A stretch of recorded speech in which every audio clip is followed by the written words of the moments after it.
without ceremony Monster Hearts 2 system and is entirely improvised outside of backstory prepared for the start of the game. This game will contain description of violence, blood, sexual themes, alcohol, and gambling. Viewer discretion is advised.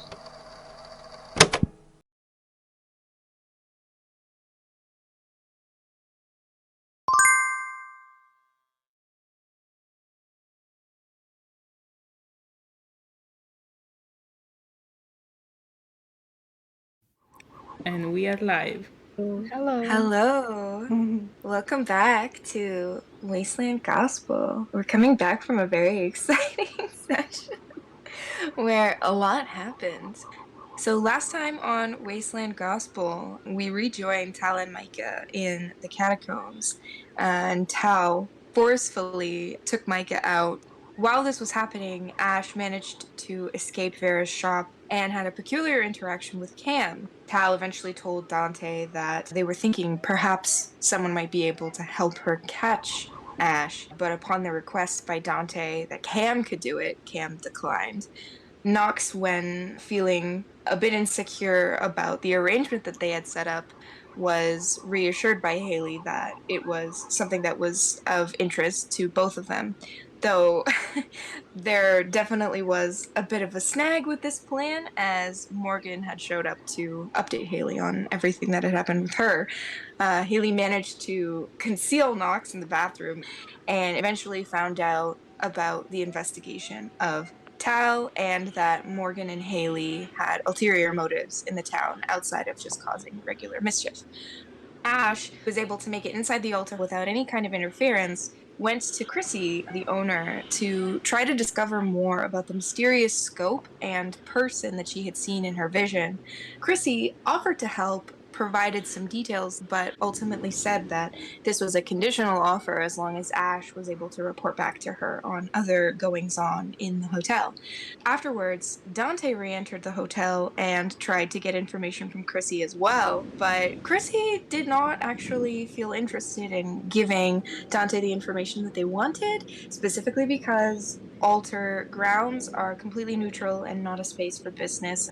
Micah finally woke in the stable, was stopped by Taya, the cult leader, who used a little bit of intimidation to try to get some information out of Micah and see what exactly was going on with their faction. When Micah returned to the hotel, they ended up having a heated argument with Dante, and it was revealed that the two of them had been moles for each other, providing information in the interim to try to discover things for their own ends. By the time that they had finished the conversation, they were on completely different terms and a bit at each other's throats. The session ended with Tal, who went upstairs to the penthouse to debrief Taya on everything that was going on. At the end of their conversation, Taya revealed a shocking glow emanating from their back on one of their tattoos, something that Tal didn't really recognize, before sending Tal away. But as Tal was trying to leave, there was a moment of brief tension that you may have missed if Tal was not paying enough attention. But eventually, they entered the elevator and descended into the hotel. So we're going to rejoin the party by visiting Knox first. Knox, you just left Haley's room. You're walking and you have a lot of things to think about based on everything that Haley said. Haley was extremely candid with you about her mission, her feelings on the cult, and surprisingly, something that may be of great interest to you that no one else has really told you about. How are you feeling? Where do you want to go? Can I just say, I know I shouldn't just interrupt and stuff, but it was a really good recap and I loved it. Oh, thanks. That's okay. Sorry it was long. No, it wasn't long. It was perfect. You summarized it very well. Thank you. Yeah, so Knox has a lot to think about. What condition does Knox have now? Do I decide? Do you decide? Yeah, you can absolutely decide. I think that Knox is gonna be violent this session. Okay, nice to know. +1 on volatile. But just once, right? No, so the condition lasts for the entire session. Oh, okay. Cool, Bean. Thank you. Okay, so as I was saying, Knox has been thinking a lot about what happened in Haley's room. I think that it might have lingered around the area for a little while before deciding to actually go to tea and talk to them. Okay, so you walk towards the penthouse elevator. You're feeling a lot of things, and for the sake of simplicity, I will say that even though the timing is a little bit on top of each other, I will say that Tal, you are descending the elevator as this is happening. When the elevator door dings, Knox, you don't need to call the intercom to get permission to ride up the elevator. Tal steps outside. Do you have anything you want to say to her? Knox is not particularly surprised to see Tal there, since Tal is always in and around the area, always like whispering between her and Taya, so that's no news. This kind of touches a bit of a little nerve for Knox right now because of what Haley said about Knox not being in the known. So like seeing Tal just the standing kind of makes up on that. But Knox kind of just like flashes a bit of a weird grin and says, "Oh, hey, what you up to?" Hey, I just had a little talk with Taya. Oh, They just had me check up on their like tattoo and stuff. Apparently something was bothering them. Tal's kind of in thought still about like the conversation her and Taya had just had about the mole and stuff, and like Tal has this apprehension like at the moment she feel like she can't just trust anyone, and even if it's Knox, like Tal loves Knox, but like yeah, it's rough right now. does Knox catch that apprehension on Tal? Yeah, usually I feel like Tal is very warm towards Knox, like just a little smile, but never feels like icy. But maybe Knox might notice that Tal averts their stare a little bit. Ultimately, like looks back at them to make eye contact, knowing there's work to be done. Okay, Knox seeing that, I think they kind of notices a bit of, not formality, but a bit of the distance on thinking thoughts of Tal. So also takes a mental note on that. Takes a pause and then like just puts a hand on Tal's shoulder while going inside the elevator, just like a pat. Not that strong, holy shit. I'd be less strong than that. It's the shit out of Tal. No, I'm sorry. I'm kidding. And says, am I allowed to go upstairs? Your Majesty? Like, is that... Sometimes tea can be very peculiar. Do you grant me your permission? That's what I'm asking. Tal makes this face of like, yeah, like of course you can go up. And then remembers also going back to the conversation Taya and Tal had about potentially asking Knox about their relationship with Haley, but probably feels like it might not be the best time. And then says, "Hey Knox, if you're not busy later, can I talk to you?" My bedroom door is always open for you. And kinda gives like a cheeky, grinny smile. That's very familiar to Tal. Oh, they kind of roll their eyes a bit and like kind of smile, and then they're like, "Yeah, if your meeting with T won't be long, I can wait down here for you if you want." Sure, but like it might take a moment, so if you end up doing something else, it's fine, don't worry. I'll probably stop by my room really quick and fix some stuff up, and then I'll meet up with you in a second then. Sure. I'll see you later then. And then Tal just kind of has a small little nod and steps out of the threshold of the elevator and then lets Knox go up. Okay. When the doors are closing, if Tal is looking back, Knox does the little like salute thing with the two fingers on the forehead and it's just like... I love Knox so much. Me too. Yeah. Okay, well, Tal, you watch Knox fade away into the elevator, and that sort of sinking feeling returns of not really knowing what to expect anymore. You used to feel really secure in the cult. It's been your family for the last however many years, and now that facade is crumbling. So, Knox, You, on the other hand, you're ascending the elevator, you're hearing that sort of gated metal clank of the doors rattle against the shaft, and when it opens up, you can see Taya. Their back is towards you, and their hand is rubbing the back of their neck. And you notice they seem a little bit more unraveled than usual. Usually they're standing very straight, and things feel a little bit more disorganized and unruly in here than usual. What are you thinking? What do you want to do? When the elevator doors open, Knox steps inside the room and notices T being unraveled, as you said. He makes it so that, like, he goes around the room so he gets into the field of vision of T soon enough, and he says, "Are we doing okay here?"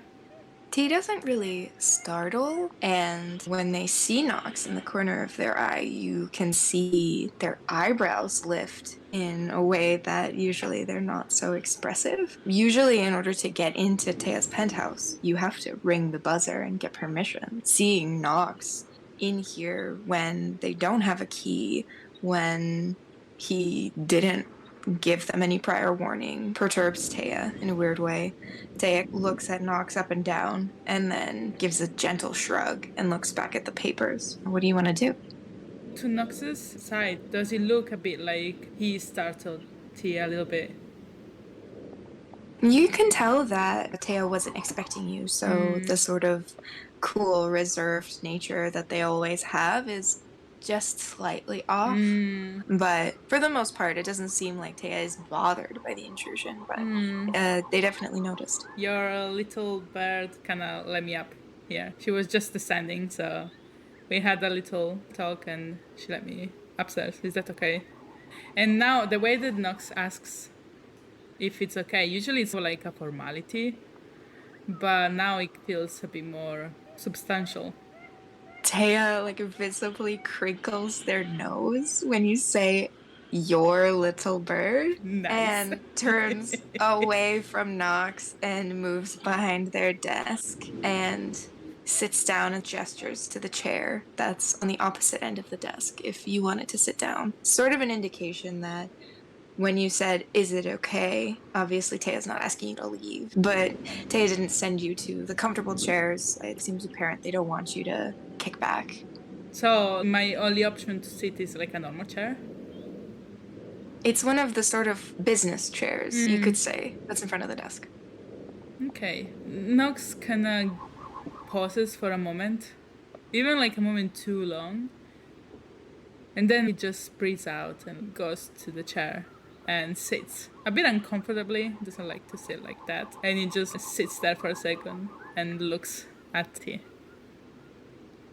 Taya has one of their hands like draped by their mouth, a finger on their upper lip, and they look at you and then away at the stack of papers. Sort of an indication that they're expecting you to speak, but if you don't, Taya will just sit here in silence. Taya isn't really sure what to say. Knox gets a bit hyper, and the silence sometimes a bit too much. So he starts to beat his leg, like up and down like this, a little bit. And then he kind of sits a bit more forward and with his with his hands holding each other. And he says, "Can I ask you a question? Do you trust me?" Taya thinks for a moment and gives like the faintest implication that a smile is on their mouth, and then looks back at Knox and says, "Can I answer your question with another question?" Sure, go ahead.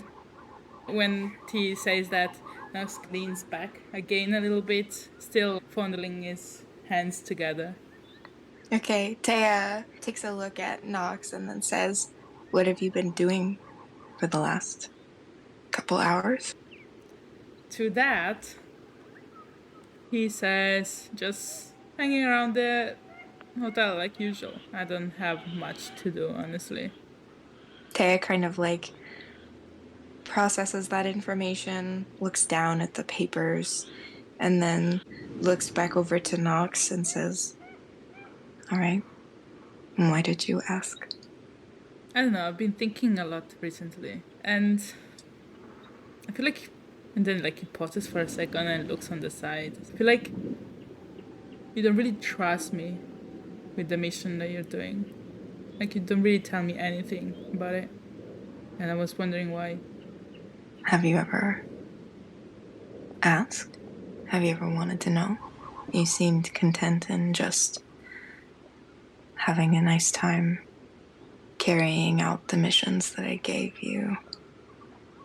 I don't recall ever having an in-depth conversation about your commitment to the cause. To that, Knox sighs loudly and obviously and just looks up. And he's like, yeah, I know. It just... Sometimes I think about this. And I think about the fact that,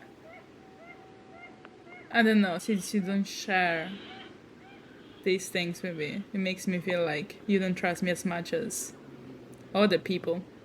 And then, he raises his eyebrows, looking at T. Taya kind of takes this as a slight. T has done a lot for Knox and feels like Knox should know about how close of a relationship they have, about how much T cares about him, and how sometimes it is a relief from a burden to know less about what's going on. Sometimes leadership is more stress than it's worth, and they twitch their mouth like a tiny bit and look back at Knox with their dark eyes and say, I trust my officers more than anybody. That's why you are where you are. Information is distributed so that people don't get hurt. The less people that know about something, the less those people will be targeted by others. And if I told all of my officers everything, then they would be at risk from prying eyes or enemy factions. I know it doesn't seem like it, but wouldn't you trust me to protect you? I've always done that. To that, Knox knows that's the truth. He kind of just looks down a little bit and takes in what they are saying. And again, he sighs a little bit. Yeah, but I'm not a kid anymore, you know? And still doesn't look at him and says, I don't know. Maybe this was dumb, I'm sorry. And he kind of goes to just get up quickly. And he says, I'm sorry, I don't doubt you, T. I feel a bit lost recently, that's all. And looks at them. And you can see his face is kind of focused and confused a little bit. Taya walks around to the other side of the desk, standing up, and then leans their body against one side of it and faces Knox now. And you can feel the weight of their presence over you as they stand, and you're feeling a little bit small. And you know that Taya doesn't like to touch people, but one of their hands twitch forward like they want to put a supportive hand on your shoulder, and they kind of withdraw. And then they say, it's normal to have doubts and to have a crisis of faith. And I want to be there for you, but I don't know what you're looking for. And you have always been too independent for me to ever control, so I haven't tried to. I don't want to tell you where to go. I don't want to tell you what to do. And there's almost a sentimental quality to the thing Taya is trying to communicate, but they're not very good with words. So they just kind of trail off and then move slightly away from you and fold their arms over their chest, and then they say nothing.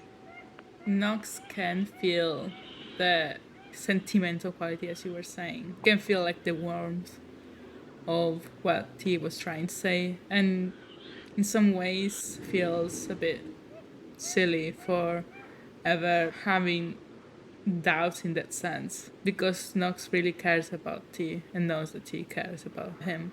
It's not that he's confused, but like he feels lots of things to think about. And he says, I know that like I've been very unruly, as you're saying, and gives a smile that's a bit apologetic. But I don't know, if you want to rely a bit more on me, I could try to be here and understand a bit more. Because you know that I've always done this for you, right? So that's not the cause. He puts his hand on his hair and then his back a bit, and it's like he's thinking that, man, I'm also not good with words. What the fuck? Anyways, if you need me, I'm here. Okay, that's all. Taya drops their head in agreement and says back to Knox, you know, I know you don't think very deeply about what we're doing here. You care about me.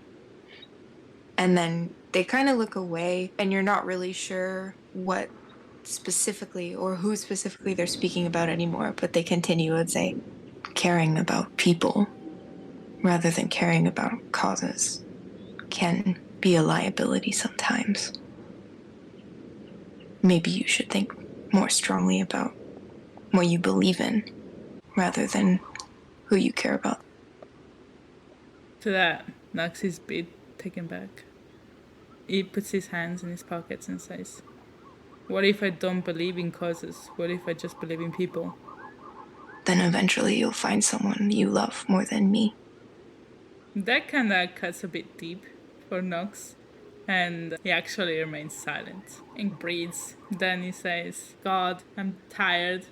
Emotionally, I think this is enough, and tries to cut back from this conversation. This is a lot, and then just like points in between the two of them, like very fast, like 1, 2, 1, 2. This is a lot. Taya cracks a bit of a smile, just like a really small one, can like barely hide it fast enough, and reaches into their pocket and pulls out their rosary. It's the only one that they carry, and it has a sort of sharp quality. Like if you pressed your fingers against it, it would prick you. And they walk over to you and they hold it in their hands like you can take it from them. Do you want to take it? Knox once again is taken back and looks down at the rosary he's seen so many times throughout the years, and kind of looks back at T with a questioning eye, as in for asking, you really want to give it to me? There's a low, menacing boom of thunder in the distance. The storm that has been teasing itself through the city is approaching faster and faster, and they nod for you to take the rosary.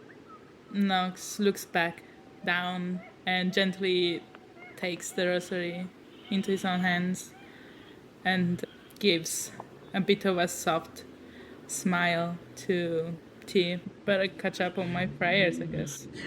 Taya again drops their head so you can't see them smile. They're trying so hard to keep away from this feeling of caring about Knox. Knox has always been like a little sibling to Taya, and ultimately Taya turns their body away from them and pauses for a moment before saying, you've always done what I need when I ask you to. I hope you'll continue to do it when it counts. Knox lingers a bit on T's back and thinks back at the conversation that he had with Haley, and feels like he has a lot to think about, but ultimately, deep inside, he knows that like he wants to be around T. He clutches the rosary just a bit more and puts it in his pocket and says, I'll be around if you need me. And then just goes towards the elevator. Okay. So now I would love to check in with Ash, Micah, and Morgan. The three of you reconvened outside the altar. Micah, you look like a damn mess.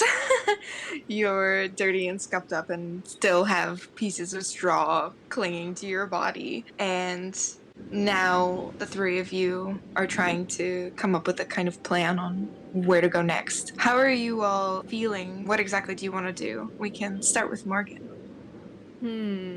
Would Ash and Micah be okay going to reconvene with Haley? Yeah, I think they agreed on that to Okay. go to Haley's room. Okay, so yeah, I guess Morgan will lead the way.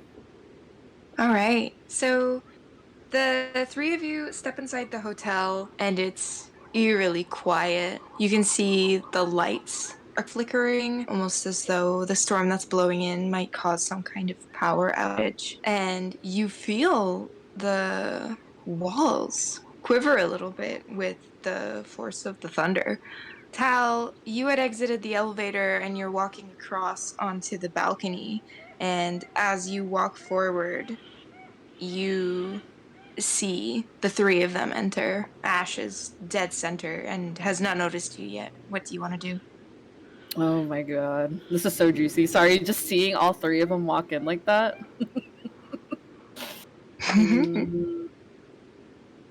You said towards the balcony? Are they walking under it? Yeah, they're kind of walking just in from the foyer. They're not under the balcony, but in order to get to the elevators, they have to go up the stairs. You have to go down the stairs to intercept them. Ooh, awkward. Interesting.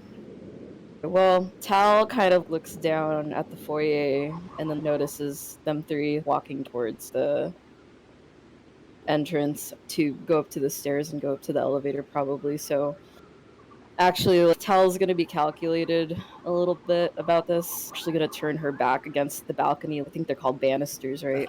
And then just kind of leans against the banisters and then just waits. All right. So are you hiding or obscuring yourself, or you're literally just brazenly in the open? It's in the open. All right. Ash, Micah, Morgan, you're approaching the steps and you begin to see a figure at the top of the stairs. Ash, you recognize this person. Micah, you recognize this person. Morgan, you recognize this person.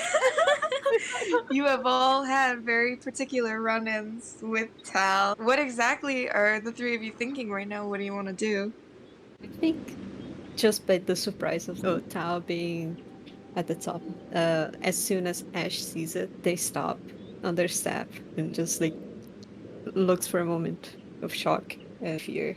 Tal, are they like in eyesight already to each other? I think we're like walking up the stairs, so yeah. Oh, Yeah. okay. You guys are close. You're in each other's eye line for sure. Like, you're in each other's paths now. Okay. Tal has realized they have encountered two of these people in great detail today, but the only person they haven't talked to or have interacted with is Ash. And the eye contact that Tal is giving Ash right now is very like, it's just you and me in the room right now. Oh. Ash can feel like the shiver down her spine. You know, like the Silent Hill siren when the world goes red? That's how I'm feeling right now. The room is slowly spinning. Like, Yeah, exactly.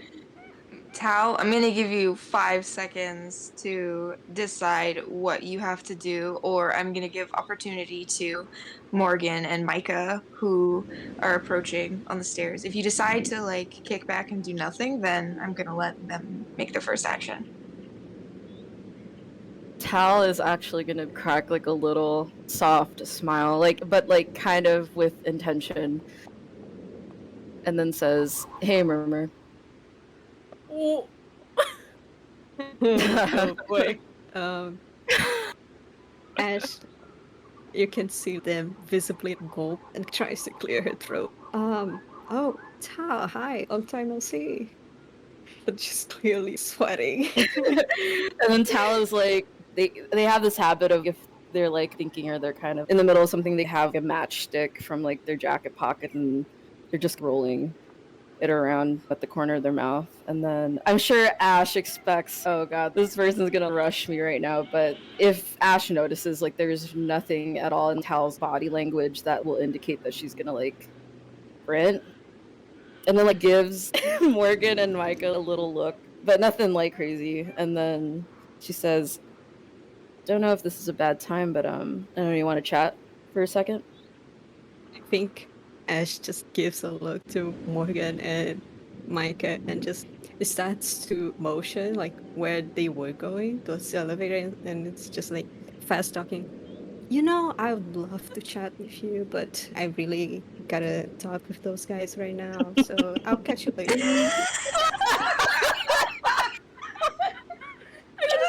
And like, and then like as she says that, she tries to walk past Tao.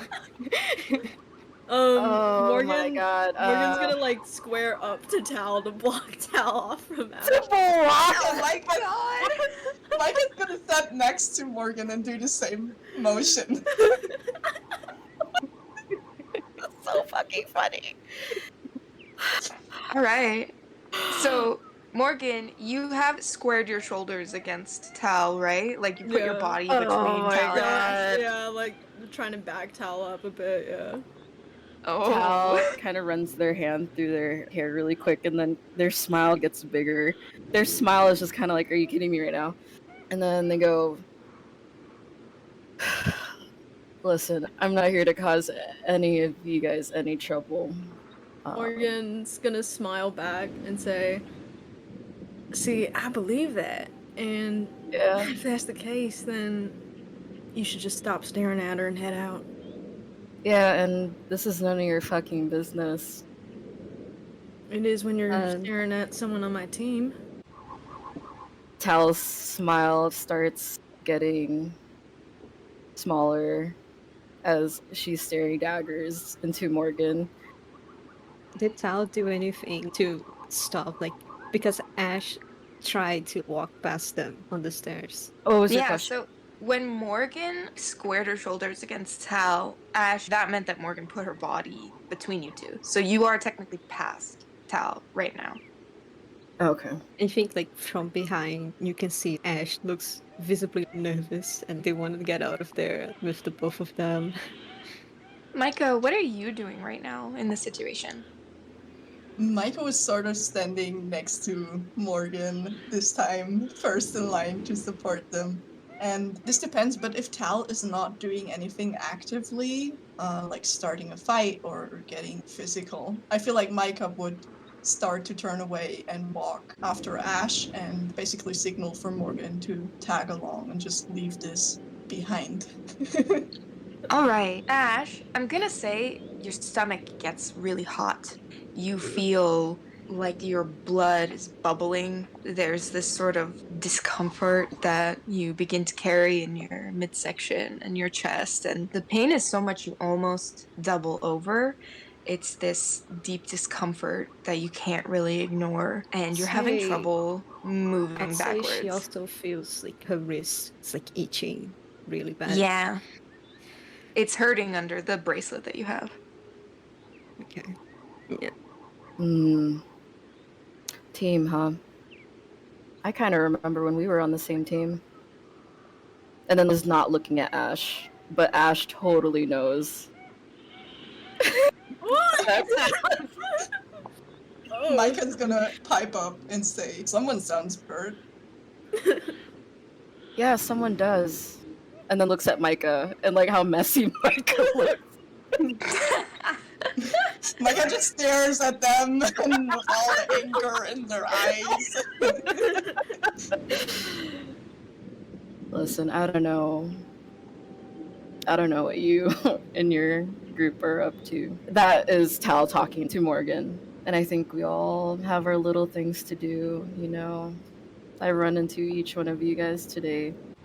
I think just to add to what Tao was saying, as she mentions like the team thing, you can clearly like not Tao because Tao isn't looking at her, but maybe if Mike and Morgan saw her face, like she seems hurt. Oh. Tal is like eyeing Morgan and then looks to their arm, and it's wrapped. It's wrapped Yeah, again. it's wrapped again. Got an interesting group of friends, new friends. Rumor. From the back, Ash says, Rogers, you don't want to mess with them. Morgan's gonna laugh and say, please, I doubt there's anything this little fool could do to me. I don't know. I seemed to carry you easy out of there earlier. Threw you down like it was nothing. And then like is like met you. uh-huh. I'm gonna What the say fuck? really quickly, as you two are having this conversation and the tension is building, the lights flicker on and off again. There's that electric fizzle from old fluorescent lights where they click on and off, and then eventually they blink on again. But the power in this place is getting a bit tenuous. It got dark for a second, right? For a quick second. Just for a moment, yeah. Morgan would have noticed Tal's eyes like didn't go dark in that split second. It seemed like glint, and then it just disappears in a second when the light went back on. Tell me, is this one of your little party tricks? Is this what T spends all day teaching you guys up in that penthouse? Oh, you don't know anything about me or what we do. And this is Tal speaking, but man, this is like a tough situation, man. I don't know what the fuck to do. What are you gonna do? From the back, I think Ash says, okay, so are we done here? And says like specifically to Morgan. She's like looking at Morgan. It looks like they're saying, oh my god, you're so stupid. Why are you doing this? Oh my god. All right, Morgan, before you have time to answer, I want you to make a dark roll. Ooh, okay. 2d6. Indeed. Okay. That's a 7. All right, so 7 is a mixed success. So something comes over you, an old wave of dread and nostalgia, and you can hear with freakish clarity the front doors of the altar swing open. Nobody else around you seems to notice, and there's this sort of gusting, howling wind outside, and you smell the rain coming, even though it's not raining quite yet. And you see a silhouetted figure against the door, but because the light behind them is so gray and it illuminates them from the back, you can't tell who it is. You think you might know, but you're really not sure. And lightning cracks across the sky in this moment and sort of flashes the back of them, and they have a rifle slung over their shoulder. Jesus Christ. Does anyone see like how Morgan is acting right now? Does something change all of a sudden? Her eyes are glowing yellow. She's like frozen in place with anger, staring at this figure. Frozen in anger? Yeah, so angry. Like she's staring daggers at this person, and like her arm is clenching on the railing, like staring. Morgan's no longer looking at Tal. No, she's still right next to her though. Does Tal see anything, Miss God? She's gonna look over to where Morgan's looking really quick. It's a bit of sensory overload in ways, because the hotel that was so eerily quiet a moment ago is now quite loud with the sounds from outside, this sort of ambient noise. And you can't really tell who Morgan is looking at first, because the figure has already made their way to the front desk and Chris is kind of talking to them. There's perhaps nothing out of the ordinary for you in this particular moment, but you can tell that something is off. Can Ash try and roll to keep her cool? Yes. Okay. Tal is gonna be looking at Ash again. My cold is not good. Oh, My cold. oh, 7. okay. Right. All right, so 7 is a mixed success, so basically what happens when you try to keep your cool. On a 10 and up, you get to keep your cool and gain insight. On a 7 to 9, technically you may be a little bit vulnerable in this situation. You can choose to back down from what you're about to do, or you can still go through with it. How exactly did you want to keep your cool? I was trying to keep my cool because I want to do something despite my fear right now. Okay, well, depending on what you don't want to do, it will leave you slightly vulnerable, but you can try to act it out and I'll let you know what will happen. Okay, so what I wanted to do is because Ash noticed how Morgan got extremely upset at the moment, and like she knows that this is not gonna end up well. So they wanted to try and like go to Morgan, drag them to leave the situation. All right, I'm gonna say that you have to get close enough to Tal so that Tal could actually reach out and grab you if they extended their arm in order to pull Morgan away. Yes, that's why I had to keep my cool because Oh shit. they do not want to exactly get closer to Tao, but they would try to reach Morgan. Okay, well, unfortunately, you will still be a little bit vulnerable. So I'll say that Tal has to make a successful gamble to be able to catch you then. Okay. Fuck, man. Oh, God. Okay, so Ash is getting close to Morgan. Yeah, like she's gonna reach out to try and grab Morgan to pull her away. Okay.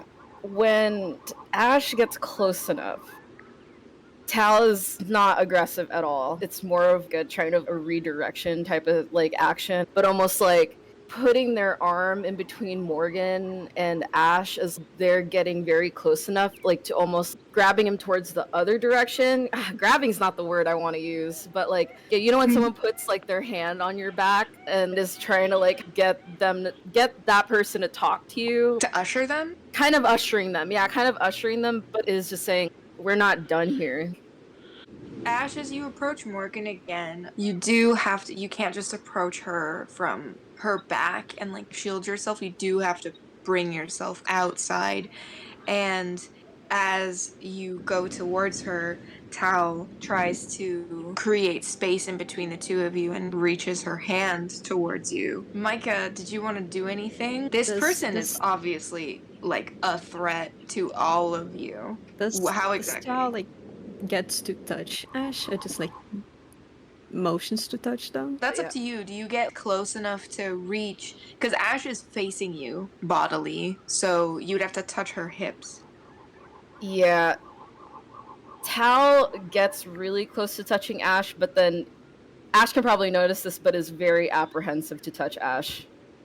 I think as soon as Tao motions, like even gets a little close, like Ash visibly flinches in instinct. All right, Micah, is there anything you want to do in this moment? This is extremely tense. Do I have to lash out with volatile to try and prevent, like, just, I guess, smack the hand away or Back it. push into Tal's arm Yeah, or sure. whatever? I'd say you roll volatile for that. Okay. 11! Oh my god! Let's go. Yes! All right, so I'm actually going to say that when you lash out physically on a 10 and up, you deal them harm and they choke up momentarily before they can react. So, Micah, do you want to describe how you get Tal away from Ash as she's reaching out?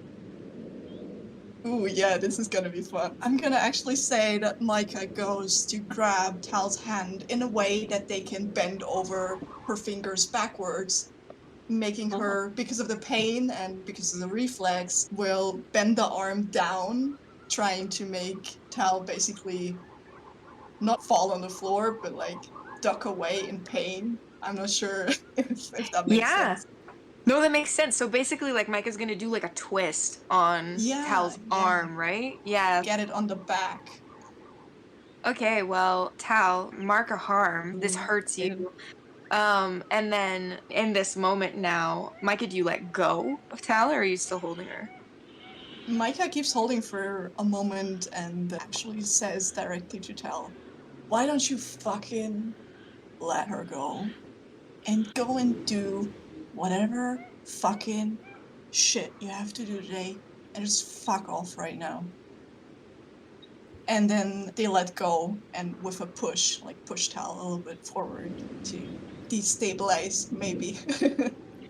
I'd say at the opportunity, Ash reaches for Morgan's shoulder and is speaking like low to them. Morgan, that's not the fucking time. We should go. And like try to snap them out of it. Morgan, I want you to make another dark roll. Okay. That's a 2. Oh no. Oh boy. Oh. Okay, so not only do you not see who does this, you also do not even have the foresight to know it's about to happen. But you hear in the distance the click of ammunition being loaded into a gun. And then before you even hear the sound, you can smell the gunpowder and a shot rings out and flies past you on the banister. It splits the wood of the balcony open, and you duck forwards as you just barely miss being hit. Suddenly, the people who are still remaining in the altar start screaming, and you can hear Chrissy shouting, and there's just the sound of running. What do you do? Morgan's gonna yell at Micah and say, "Get Ash upstairs to Haley," and then Morgan's gonna run downstairs and try and find Quinn. Oh my god. Ash was holding Morgan's shoulder and not gonna let them do that. Well, Morgan's stronger, I think. Okay, Volatile gotta roll. Okay, Morgan, you have to roll to run away. Fuck! Wait, what roll? Do I gotta roll something? As well? No, I'm gonna say because you already did the gamble roll, you are holding on to Morgan. So Morgan would have to be able to break free from you and run. Is running volatile? Yes, ma'am. Okay. That's a 9. All right, on a 7 to 9, you get away, but choose one. You run into something worse, you cause a big scene, or you leave something behind. I think for drama, run into something worse. Of course. Okay. Oh my god. Of course. Oh, Jesus. All right, Tal, you get pushed out of the way by Morgan. She breaks out into a hard sprint down the stairs. Ash is left completely exposed in front of you, and Micah is standing still slightly to the side by Ash. Morgan, do you run into cover, or do you just run into the open? So if people are running out, can she see who shot it? I'm assuming it's Quinn. Now, you have no idea who shot the shot, but if you're Oh. thinking that it might be Quinn, you know that she'd have a good vantage point. She wouldn't just be standing in the open. Okay, so Morgan is gonna keep running. All right, Tal, what are you gonna do? So, Morgan just pushed Tal. Micah and Ash, what are they looking like right now? When they showed the shot, Yeah. they just ducked down. It's like, Jesus fucking Christ. Micah's gonna yell as Morgan runs away, "Don't play the fucking hero, Rogers!" And goes to grab Ash because they know that Morgan trusts Micah to get Ash to safety and they want to do that. So they're gonna try and get Ash to the elevators, perhaps. When the shot rang, Tal kind of ducked down after getting their fingers almost bent back and is holding her hand, kind of nursing it a little bit. Is feeling pretty defeated at the moment. There's a lot going on. And I mean, the shots have been fired, but is still focused on feeling hurt from the situation, I guess. Inside hurt, not outside hurt. And then is eyeing towards the elevator to probably think about exiting. And is looking at the banisters. They have spaces in between them, right? It's not a solid banister for the balcony. Yeah. Okay. Is there anyone from any choir people down there? Not necessarily high officers, but is there anybody in view? You'd have to call out to them, but the way that the balcony works is there are 2 staircases that lead into the foyer, and then there's 1 spiral staircase that leads into the lounge. If you ran to the other side, where the balcony hangs over the lounge, you could probably call, and help would arrive. It would probably take a second, but if you wanted more people to show up, you probably could. God. Tal kind of shakes their head and is looking at Ash, but then is thinking about other people being in danger, choir people, and is gritting their jaw so hard, and is gonna get up on one knee and then is gonna try to walk backwards for a quick second looking at Ash. I don't know if Ash is paying attention, and then kind of jogs off to the side of where I think as you're looking at Ash, they see you walking away. For a split second, you can see like expression of guilt in their eyes. Tal looks guilty too. Tal looks hurt, and she feels bad and doesn't like at all how the situation went. Tal looks a little sad, and then she turns away and then starts jogging off. Micah and Ash, do you make it to the elevator? Outside I mean- that Ash would try and look like what just shot at them and see what Morgan went into. So there's kind of debris still floating around, and there's a little bit of smoke from the gunshot that went on, but there's too much chaos to tell what exactly is going on. And I can't see where Morgan went. Morgan, where exactly did you run? Did you run under the balcony? Like, you didn't look for cover, you just ran haphazardly into the fray, right? Yeah. Okay. Yes, it would be too hard to spot her, I think. I think as Micah tries to pull Ash up and towards the elevator, Ash just like whispers like fuck and like runs after Morgan. Oh my. Brothers in Christ, you cannot be doing this to me. Oh my god. Okay, so I'm gonna say that before you are able to like run and get there, Morgan, you're already downstairs. You've walked into where the lounge is. People have left their drinks. There's chaos everywhere. And you can see that just above you, there's a bullet hole in the ceiling. And you could tell like that was the trajectory of the shot. Do you want to follow the origin of where the shot rang out, or do you want to find a new place to see if they come out from hiding? She's gonna try and go to the origin of the shot.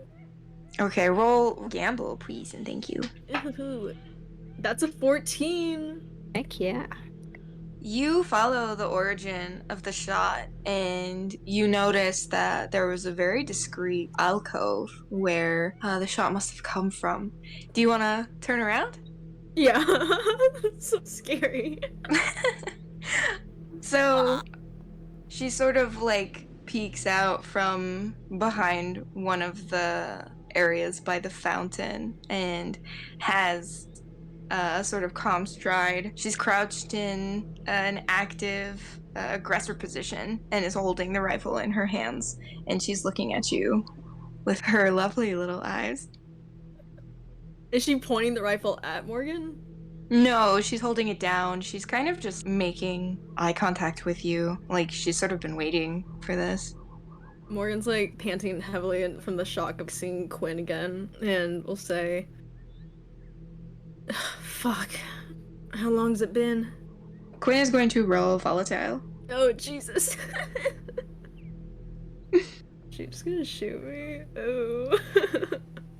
Okay, well, she fails the Oh, thank volatile God. roll. So what she's gonna do is she's going to load her gun again. She reloads very quickly, points at you, but you're able to telegraph where she's planning to shoot. And she shoots another munition at you, and it splinters the wall behind you. What do you do? Morgan is gonna lunge at her and try and lash out physically. All right, roll volatile. The girlies are fighting. Oh my God. That's a 12. All right, what exactly do you want to do? I think Morgan's gonna like sidestep the bullet and dash to get within close range of Quinn and try and grab the rifle and body Quinn to the ground. Does she tackle her to the ground, or does she hit her with her shoulder? Hit her with the shoulder. Quinn sort of gets knocked backwards. She falls down. She takes a harm. Maybe her head snaps back when you hit her with this kind of force. And Quinn rolled volatile again, so she's going to take her legs and kick your feet out from under you so that you fall onto the ground as well. And when you fall, like, you smack your head against the ground, and it hurts. You take another harm. I'm at and 3 then harm. she tries to scramble onto her feet because it looks like she wants to climb onto you and hit you with the butt of her gun. Oh, Jesus. Is But that I'll let enough you time? reply.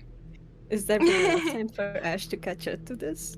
I'm gonna give Morgan one more chance to respond, and then Ash and Micah are gonna be at the entrance to the stairs, Okay, like so I heading have to down. roll volatile again? If you want, yeah. You could try to roll hot to get her to stop, or you could roll volatile again. It's up to you. I'll roll volatile. This can't go bad. Rolled a 9. All right. So when you lash out physically on a 7 to 9, you harm them, but choose one. They learn something about your true nature and gain a string on you. The MC decides how bad the harm turns out, or you go into darkest self. What do you want to do? Oh shit. I will do. They learn something about me. All right. When Quinn goes to climb on top of you and you're downed, she swings the gun forwards. What are you trying to do exactly? Are you trying to push her off you? I think as she winds up to swing, Morgan would try and punch her in the throat. All right. So you are able to reach your arm out just in time, sit up slightly, and knock her in the throat. And she chokes and gasps and drops her gun. But as she sort of reaches up to hold onto her throat, she notices that the bandages on your arm have loosened a bit. And she can see the glow come slightly from beneath. Oh yeah. Ash, you have made it down the stairs and you see this person with a description that you recognize sitting on top of Morgan holding her throat. What do you want to do? I notice like the whole situation, and I want to go reach for the gun that she just dropped. All right, Micah, do you want to do anything? I want to try and keep Quinn from lashing out. Would that be possible? You could try to shut someone down, and that would be like maybe you grab her arms and get her off of Morgan, but it wouldn't be like a violent act. Okay, that sounds good. Like, just to maybe partially give a breather removal for that. You said cold, right? Yes. Okay. Oh, bloody hell, it's a 6. Aw. All right. Okay. On a fail for shutting someone down, you are going to get a condition. So, what exactly were you trying to do? Reach behind and get her?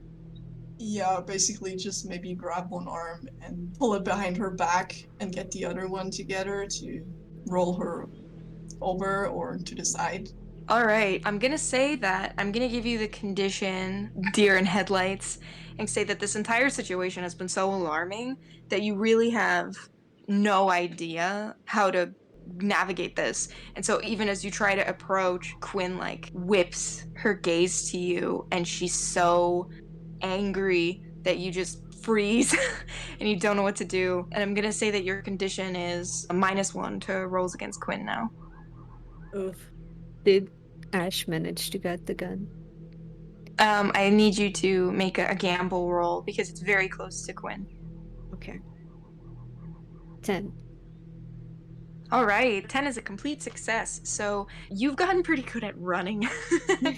So you scurry over and swipe the gun quickly and adeptly. I think Quinn was too focused on Micah trying to approach. What do you want to do with the gun? I think Ash notices that Queen haven't seen it probably, that now Ash is holding the gun. They don't know too much like how to shoot it, but they know like basics. But she's holding the gun like to her and says to interrupt whatever Morgan and Queen are doing. Sorry to cut your date a little short, but I think we gotta stop this. And try to catch her attention, like to see that there's a gun pointed at her now.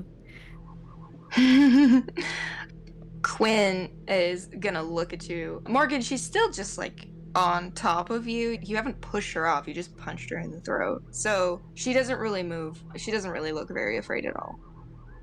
Is she like staying firm like on top of Morgan? Like, can Morgan just try and push out from under her, or is she like, I want to stay like here?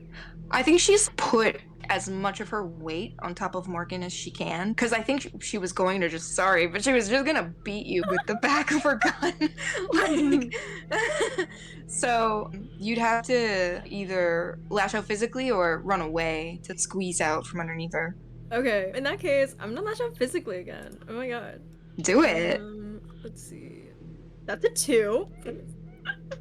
All right. Okay, question. Just for the comfort of everybody else. Is it horrible if I make this sexy, or should I continue to make it evil and brutal? Make it sexy. I don't know. Make it however. Okay, I so- vote for sexy. So, Morgan, you try to squeeze out. You're trying to take another swing, and you sort of lean forward again.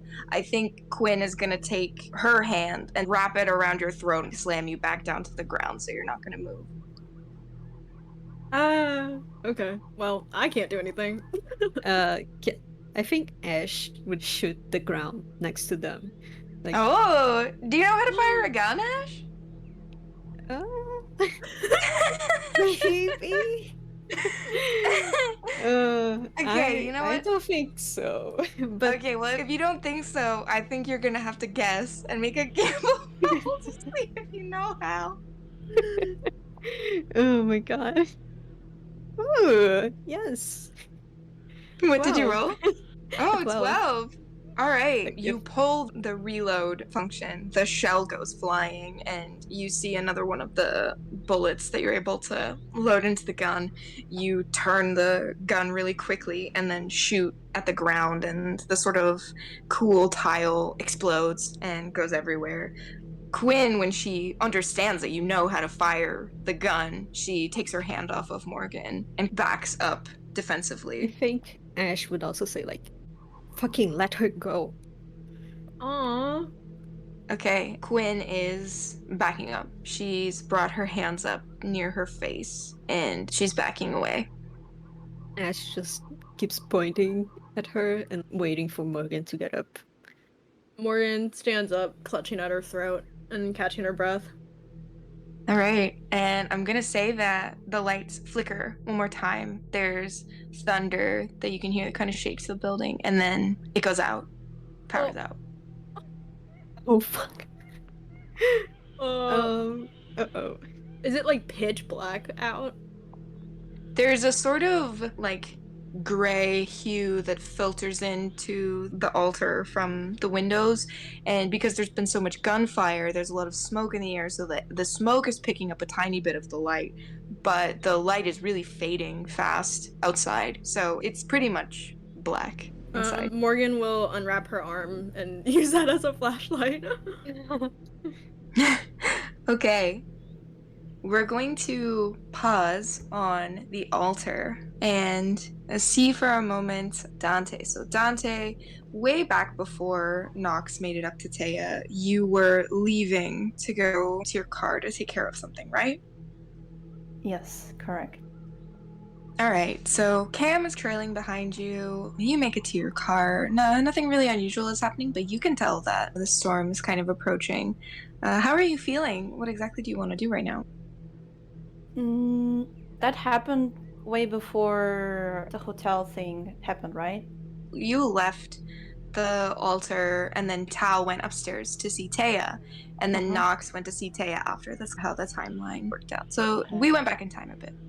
Okay, cool. So basically what Dante did was grab the things they got from Vera's shop, and after they got them, they went to the room, actually. I think Cam came along, and basically what they did with the things they got was they put the lanterns on the side, and like the room is very minimalistic, very little things are in there, but one thing that does catch the eye is like a little prayer altar that they had set up, and you can see that the candles are all burnt out, so Dante cleans up. They used up candles, throw them away, and set up the other candles on the altar, light them up, and in the middle of the prayer altar is a little photograph of much, much younger Dante. They have a toothy green. You can see that there's a couple of teeth missing, and they are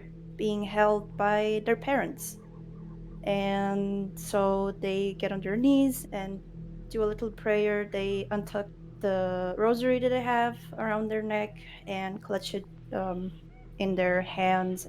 I think like in this moment, Cam like walks far away from Dante. I think Cam doesn't really want to engage with this. It seems kind of private. Just sits on the floor, puts her forearms over her knees as she's sitting and leans her head back against the wall. When Dante is done with the prayer, they took a moment before tucking the rosary back behind their shirt. And I think then they just sit on their bed a little bit and take out their little journal and tear out a page. And they start scribbling something in it. And when they're done, they fold it over and turn to Cam and say, "Hey Cam, I have a favor to ask of you." Another one. All right. Dante hands the folded up paper to Cam and goes, "I need you to deliver this to our cowboy." Are you sure you want me to do that? Yeah, you can turn. I think that would be a bit safer. And if like possibly you could maybe do it so no one can see. All right. Oh man, wait, does that mean I have to hold it in my mouth? Make sure it's extra wet. Ugh. Disgusting. And Cam's gonna kind of like stand up, shake her shoulders back, and take both hands and ruffle up her hair. And she's gonna look at Dante again and be like, "When I'm done with this, I'm gonna have a shower. Make sure to let me turn back a little bit soon, because I'm a little sick of this." Absolutely. You do this and then you're free to do whatever. Promise. Cam's gonna put the little folded up note in her mouth, and then give Dante a little wink, and then the black sludge is gonna sort of envelop her, and eventually she curls up into this ball and legs pop out, and her sort of dark Doberman hellhound form arrives. And then she sits and almost just so sarcastically, even as a dog, she paws the door because she realizes she didn't open it before. Oh, yeah, sorry. Here we go. And Dante goes and opens the door for Cam. Cam paces outside and like her paws click against the floor, and you can hear the stairwell door get pushed and then eventually shut behind her. So Cam has left you. What exactly do you want to do? You're in your room alone. I think for a moment, Dante's just gonna relax a little bit and try to figure out how to get out of the mess that Micah has caused for them. Because they feel like there's gonna be repercussions after this. So they just use up the short little amount of time that they still have to maybe do some damage control. All right. So what exactly is it you want to do? They're gonna stare into the abyss. I have a question. All right. What's your question? How could Dante get their hands on Ash Murphy without anyone seeing? Or like, where would be like the best spot to catch her unguarded? All right, give it a go. All right. Oop, okay. Oh, okay. Dante, you can mark experience. Basically, what that means is when you stare into the abyss, you can see her face for a moment, and you're trying really hard to focus on where you might be able to find her, and the darkness kind of moves in. It's like cigarette smoke, and you can see her moving away from you instead of getting closer. And you come back, and you don't know anything new. Okay. In that case, I think Dante is gonna finally take their time and go visit T. Okay. You exit your room then? Yeah. All right, so you make it to the elevator, and you don't have the key to call this elevator without T's permission, so you have to hit the intercom. Do you do it? Yes. All right, you hear the static crackle on the other end, but characteristically, nothing is said. Hey T, may I come up? The elevator dings, and the shackle gates crack open, and you can enter the elevator. All right. So Dante goes in and pushes the button to get to the penthouse. When you arrive at the top of the penthouse and the doors open, you can't see T. They're nowhere really to be found. What do you want to do? I think Dante's just gonna slowly walk around and let's say they take the left turn. So they go to the left side of the room and they look at the items around the room. Like they're just taking it because they don't visit the penthouse that often. So yeah, they kind of take this chance and explore a little bit. As you're exploring, you do see a collection of documents on Taya's desk. There are some that are in a manila folder and some that are just spread around. Do you want to investigate them at all? As much as that sounds interesting and tempting, no, Dante's not gonna look into the documents.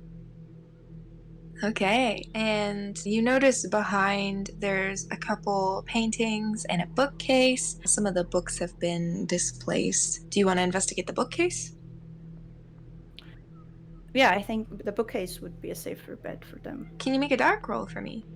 Yes. Are you kidding me?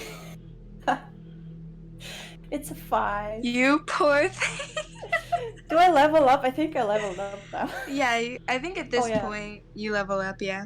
You graze your hands over the books on the bookcase, but before you make it to anything special, your hand kind of drops. You've lost interest in touching the bookcase, investigating it, and you hear the slightest creak of wood behind you. Do you turn around? Yeah. Dante turns around. Instead of waiting like they usually do to speak, instead of letting people explain themselves, Taya is standing with their arms folded over their chest and they look tired and they say, "Why are you here?" Hey T. I've been trying to acquire the documents that have been lost, but I'm kinda in a deadlock. I'm not sure how to get about it. I was hoping for a tip. You need instructions. Yes. Where is your dog? She went out to stretch her legs. She gets antsy when she's inside for too long. T's brow furrows for a moment and then releases. You can tell that they don't really want Cam wandering around unsupervised, and like rocks back on their heels before turning around, and they walk over to the desk and they don't look at Dante and they say, "Where did you start? Why have you failed?" I learned from Tal that I basically had the person who got the documents at the tips of my fingers, but I didn't have that knowledge before, so they slipped through. It's Ash. She got the papers. It's probable that she's in the hotel, right? I would say so, yes. So, you haven't searched the hotel? I was caught up with some other business before starting on that, but get your grift. I'll do that. Taya's going to walk around the desk back the way they came and walk towards the big stained glass window where the clouds are rolling in. It's getting darker. There's thunder rumbling, and you hear from behind them, like they're not facing you, but you hear them say, "I didn't know you had business that superseded what I asked you to do." That business was aligned with your request. They turn and they stare at you. Tell me what it was. I was getting some personal items and collecting some information while I was at it. Information is an interesting word. And was all you found just the name? Unfortunately, yes. Taya walks away from the window and over to where the bookcase is and leans back against the bookcase. rolls their head back on their neck, so now they're looking down their nose at you, and puts their hands in their pockets, like creating a little S out of their body, like curving it. And they look at you and down at your shoes and then say, if they're in the hotel, one thing you could try to do is shut down the hotel so they can't leave. And then all you have to do is just find them without anybody seeing you. Then that is what I'll do. A question for you, Ms. God. Yeah, Does ask Dante me. have access to the main power control room? So, do you want that to be the reason that the power went out? Because it could be that it was the storm, or you could shut down the power if you wanted it to be connected that way. Oh. Do you want to? Yeah, let's roll with that. All right. Yeah, you know the altar really well, and you would have access to the power grid. And Taya sort of gives you a little nod and looks at the elevator. They're ready for you to do whatever you have to do. Dante just nods at Taya and takes their leave. Dante. Dante stops mid-step but does not turn around. When you do things and you take time out of my day to ask me how to finish your job, I expect you to tell me exactly what you've been up to. Without turning their body to tea, they just turn their head and look over their shoulder and say, I was getting candles for my altar and something to honor the anniversary of my late parents' death. Taya hums at this in recognition. You can feel that the air gets a little bit less stiff. And then when they say nothing, you realize that they're ready for you to leave. They don't have any more questions. Okay. Without saying anything, Dante leaves the penthouse. The access to the power grid is in the stairwell. You'd have to take it into the sort of freight entrance where deliveries are made. And I'm gonna say you make it down there, but on your way you hear the shot ring out. So something is obviously happening. And so you begin to sort of hurry yourself. You know that this needs to happen soon, otherwise plans are gonna collapse. I want to return to Knox. Knox, as time passed, you made it out of the elevator. What floor were you going to? I think that originally Knox was gonna go to his room. Which floor is that one again? The cult is on the 3rd floor, and the Coven is on the 4th floor. I suppose the first thing that Knox would do would be to check if Tal is in her room. Would go to the floor where they both are and go towards Tal's room and knocks. No, there's no response. knocks twice. You knock a second time and there's still no response. To that, I wanna ask if there was a lot of noise from downstairs. Would Knox hear it from up there? The noise hasn't started yet. Ah. Okay. So, before doing anything else, I think Knox will go to his room either way. He wants to change a little bit. He kind of regrets going to the way that he was dressing.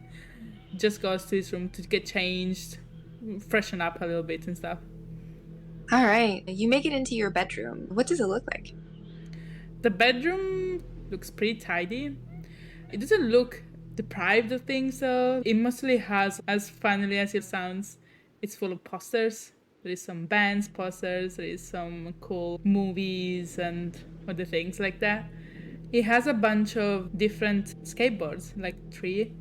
There is also some gym stuff, some weighing dumbbells and other things, but also but with the nails that Knox usually just keeps for necessity, and it's just resting on the wardrobe door that's closed.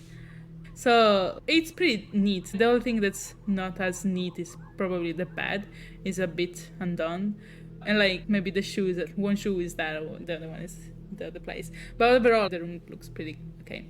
There is a bunch of papers on a small desk and lots of CDs with a little stereo where you usually listen to music. And that's about it. Then I suppose there is like another little room for the bathroom. So, Knox, as you walk in and you take in your room, it's familiar, it's what you're used to. You notice leaning up against one of your dressers is a baseball bat. Do you want to interact with it? First thing that Knox does is takes the rosary out of his pocket and puts it on the desk, and then actually takes off his glasses. He feels comfortable in his room, so he just takes off his glasses and rubs his eyes and opens them and lets his guard down a little bit.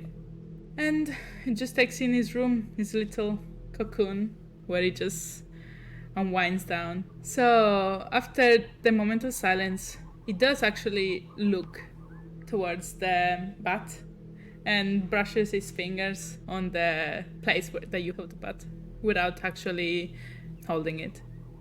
Can you make a dark roll for me, please? Yes, I can. 11. Knox never misses. Knox is never gonna level up, I swear to God. So, you take your fingers and you run them along the hilt of the baseball bat, the flat end, and the tapered, thicker end. The tip is resting against the floor. The bat is wood, and there are a couple cracks in it where there's dark brownish residue that has never fully been washed out.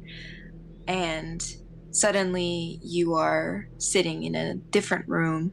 There's a couple lights hanging, but it's a damp underground, what feels like utilitarian storage facility. You can hear somebody kind of writhing around, making some sounds. What do? How does Knox look like? Knox probably looks a bit younger. They're not wearing glasses still, but the hair has grown longer in their eyes and obscures them. And they're wearing just an oversized t-shirt. They definitely look a bit younger than they are right now. I think Knox is gonna look around. When you look around, you see you're sitting in a metal folding chair, and you turn to the left and you see someone's back. They are sitting down and their hands are tied behind the back of the chair. And there's a couple people standing around this person, but not really looking at them. They're all smoking cigarettes, and one or two of them coughs every once in a while. And you remember you were sent to interrogate this person. Knox gets up slowly and looks around the room to see the tools available there. When you look at the tools that have been laid out, brought by one of the other members of the choir, you notice that there's a switchblade, there's the bat that you carry in your hands most of the time. You notice that there's actually boxing tape that you'd be able to wrap your hands with if you wanted to just use your fists. And then you also notice that there seems to be a sort of hook blade that is sometimes used to till the fields and cut the hay. What are you drawn to? After pacing around very slowly, with his butt hanging from his shoulder, I think that he is going to put his bat down gently and is gonna grab the tape, and while actually holding it over his hands, he's gonna walk towards the figure that's tied up at the chair. When you see the figure from underneath your hair, you can see that their eyes are squeezed shut and they have a slightly bloody nose.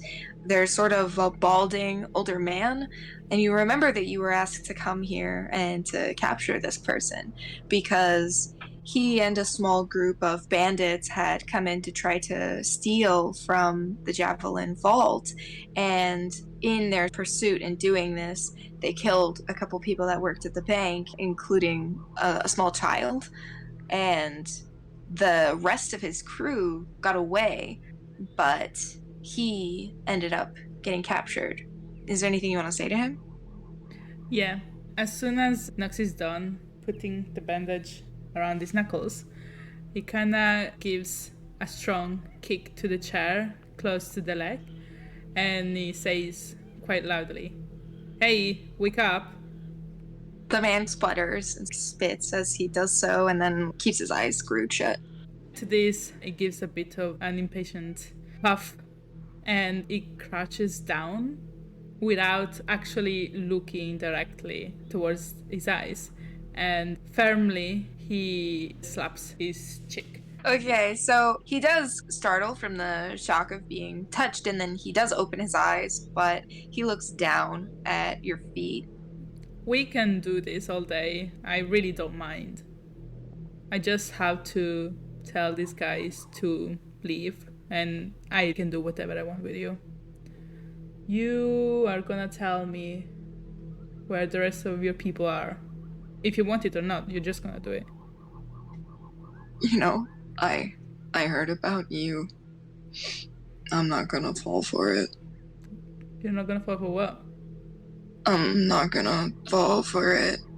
And to that, he kinda takes a step back and turns around for a second, takes a deep breath, and is gonna roll to punch the guy on the nose. Ah! Okay, I think because you chose violent, your modifier is Yes. +3 now. Oh my god! Yes! Oh Okay, man. good luck. Please. 12. Okay. So, do you want to describe what you do? Yeah. So when Knox turns back towards the guy again, it's actually pretty fast and quite unexpected. I would say that the guy could probably be startled by this because Knox had made some distance between them, and then he just very fastly paced goes back to the guy, holds the chair with his left hand, and just sucker punches the guy on the face. Oh, the man is knocked from the force, and you can see his jaw jiggles a little bit, and he spits out blood, and then moves his tongue around in his mouth, and then spits out a tooth. And he's just like trying to wipe some blood off the knuckle. You are not gonna fall for it, right? And he gets up again and goes around the room. All I know is they told me what to do, and they said that there was somebody. I don't know. You don't know?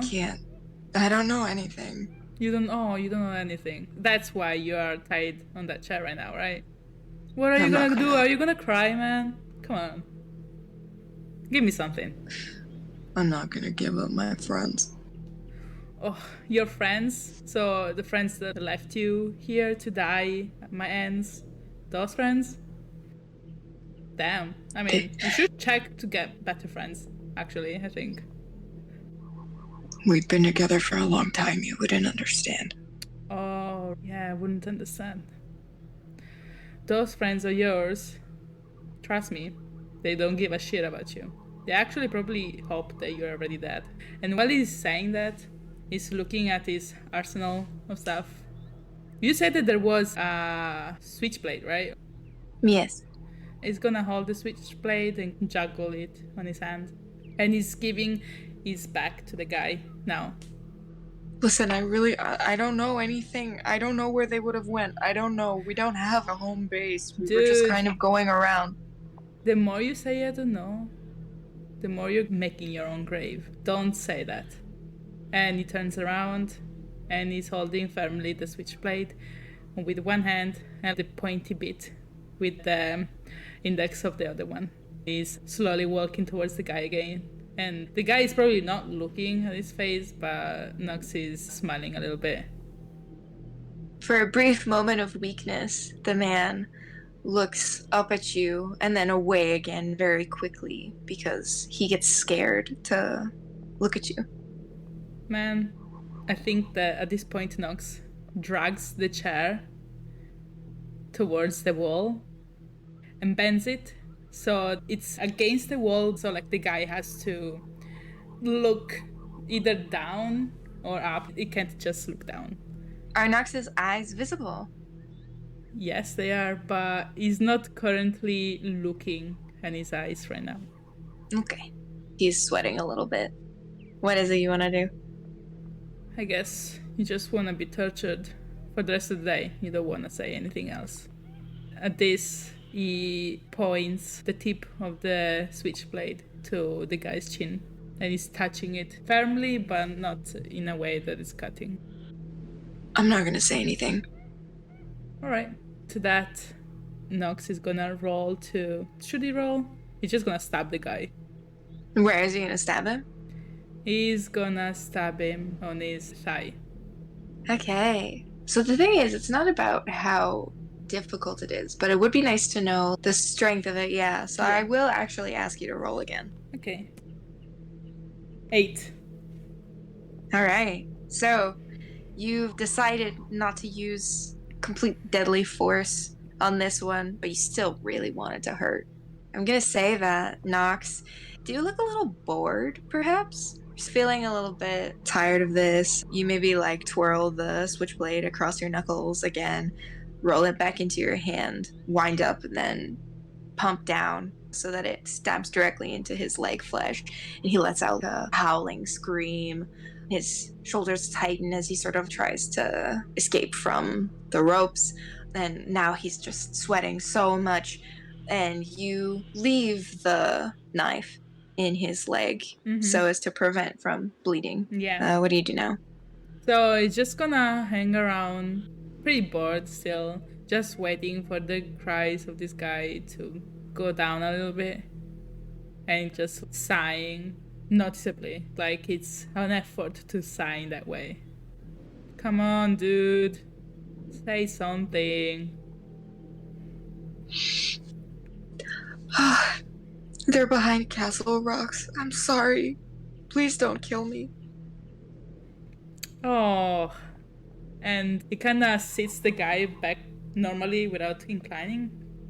See? It wasn't super hard. And he gives him like a little pat on the cheek. And then he says, don't worry, I'm not gonna kill you. Not really. And to that, he's gonna raise his chin so that he meets his eyes, and he's gonna use petrification. Whenever you look or gaze into someone's eyes, roll to shut them down. On a hit, give them the condition petrified. Take one harm as well as other consequences. If harm from this move would kill them, they turn to stun. If you can see through it, you can petrify someone through it. All right, I'm gonna say that the man's nose was bloody when he was in. You hit him in the face with a very high roll, and then you stabbed him in the leg. So I'm gonna say that this harm would likely kill him. Okay, do I have to roll? Does petrification have a roll? It says whenever you look or gaze into someone's eyes, roll to shut them down. On a hit, give them the condition petrified. All right. Yes. Then that means that you have to roll cold. Okay. Oh. Damn. Knox can finally mark experience. Whoa, that's fucking insane, man. Okay. All right. Can I make a suggestion? You can tell me if you want to do it or not. Yeah, of course.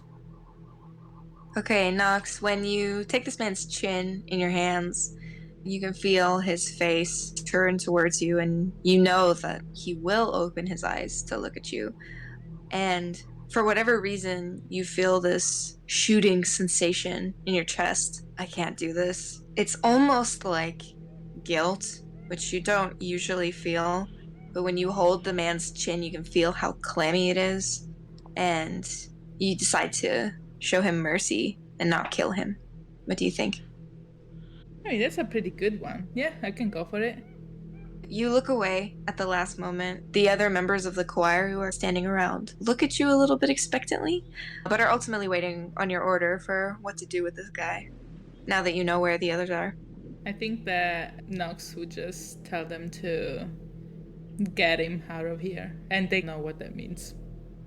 All right. As you turn away from him, you blink a couple times and you're back in your room.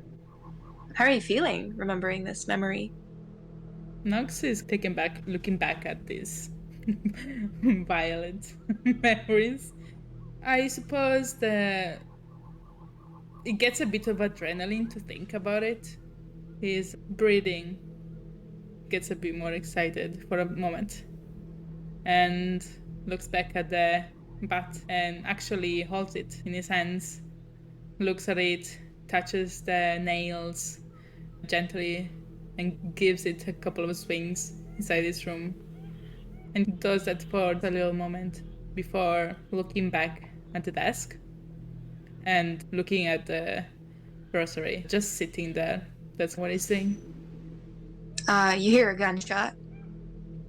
Oh, that is a sensation that's pretty much mostly excitement. Oh my god! It's like, oh, what's happening? It shoots back up and quickly looks at the rosary, but decides to leave it on the desk, and it just bolts towards the door with his All butt. right. Okay, Dante, you have at this point successfully turned the power off after multiple gunshots. Do you want to make it into the lobby? Yeah, to see what all the ruckus is about. Actually, can I make a dark roll? Oh, sure.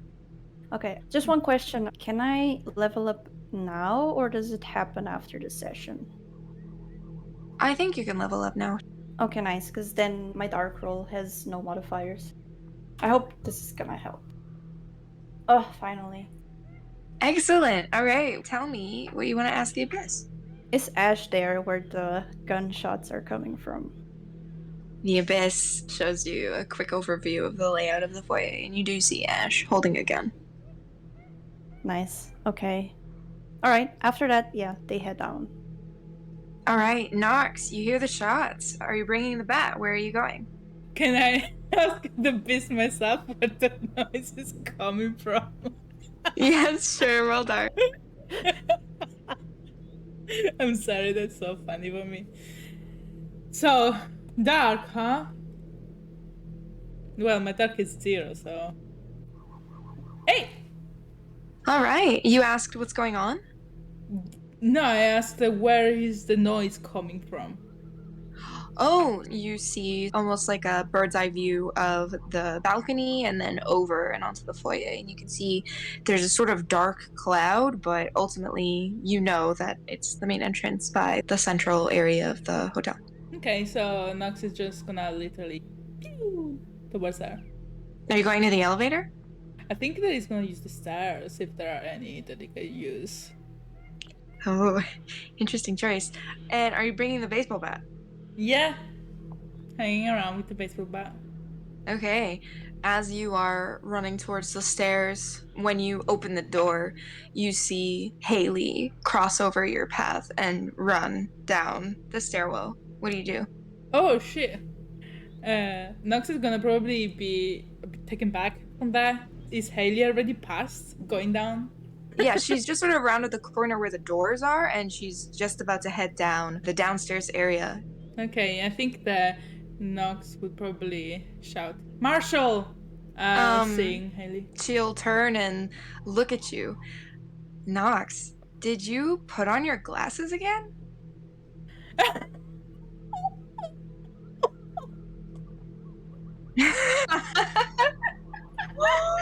Oh my god!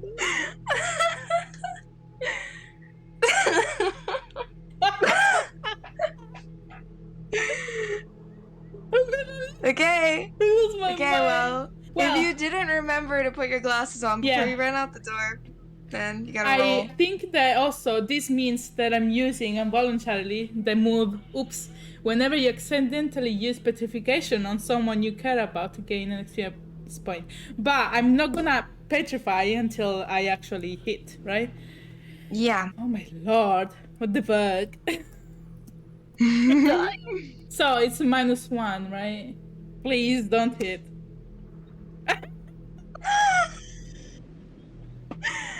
All right.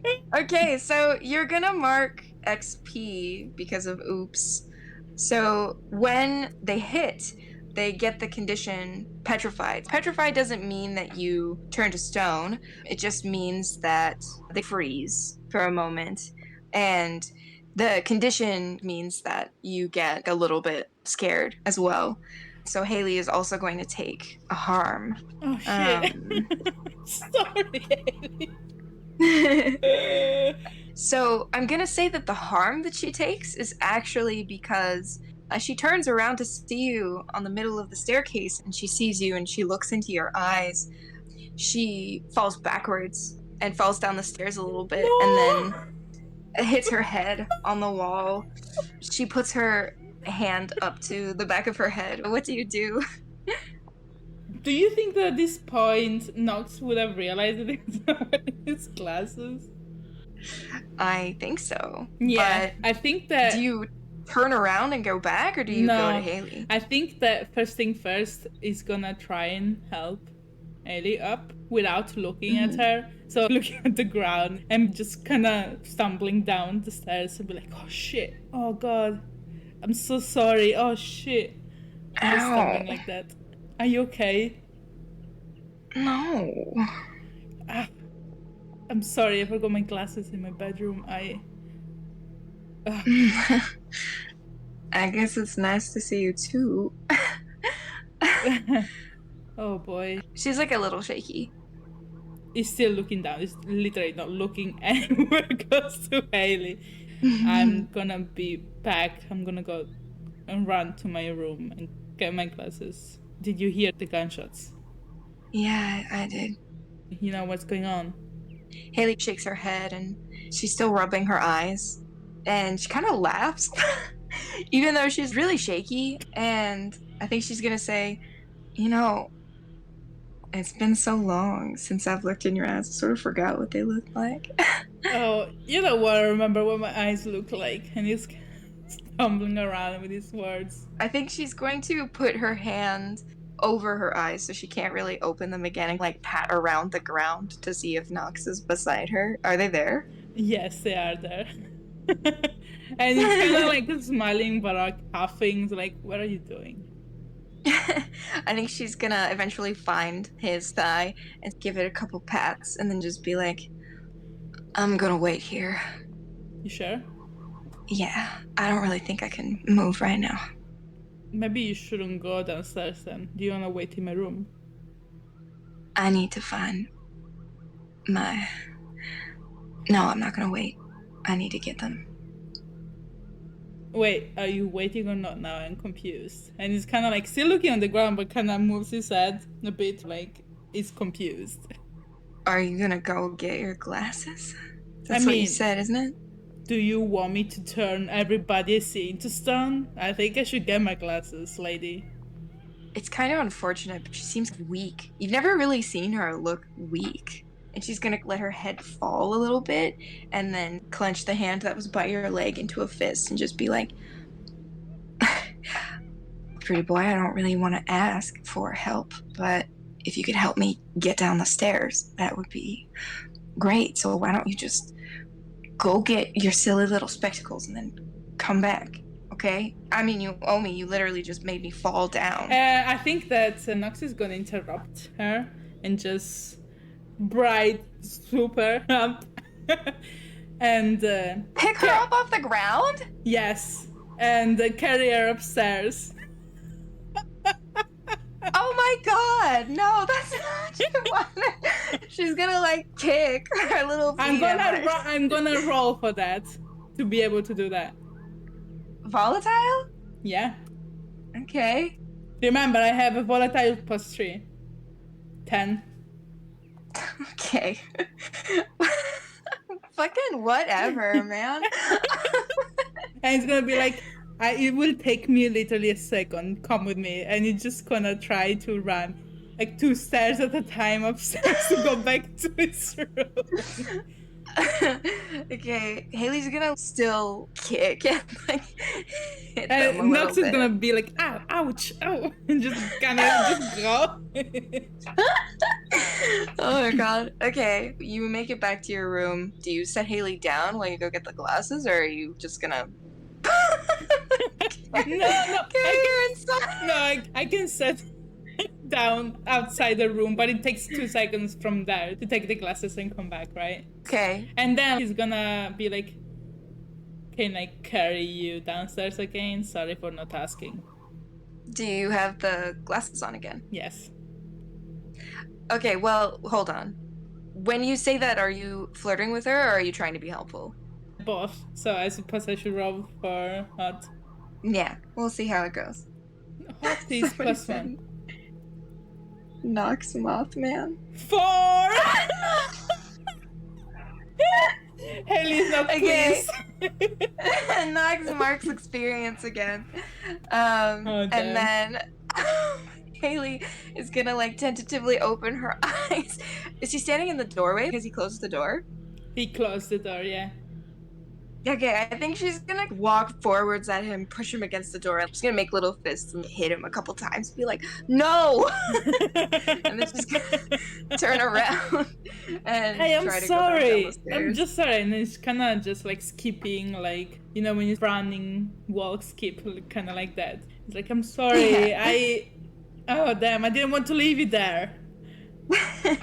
Okay, so she'll balance herself slightly on Knox's shoulder, like she'll sort of hold on as they're both running. It almost looks like she has a bit of a limp, but it's mostly just that her body feels like jello. And eventually they make it down to the foyer. At this point, there have been 3 shots that have rung out in the hotel. Dante, I'm going to say that after you gazed into the abyss, you wanted to head down into the foyer as well, right? Mm-hmm. All right. You make it, and you see the carnage of everything that's going on. You came down the freight entrance side, so you come in on the left, and Knox and Haley come in from the right. It's dark. You guys can barely see anything. Haley, when she realizes that there's a very present danger, that something is really wrong, it wasn't just people being drunk in the bar or anything like that. The horns immediately slide out from underneath her hair, and her eyes start beating down into the darkness. Her aura gets a little green. Yeah, more LED eyes. Everybody in this fucking game is pretty good. So she's surveying the area. She's still got a hand on Knox's shoulder. Morgan, you have managed to get to your feet, correct? Yes. Okay, Ash, you're still holding the gun. Correct. And Micah, you are nearby, yes? Mm-hmm. Tal, you've moved into the lounge? Yes, because I was, gonna head downstairs. All right, so I'm gonna need all of you to roll a 1d20, and we're gonna see who gets to act first. Oh man. Nat 20, baby. Damn. Oh my god! Holy fucking shit! Critical fail!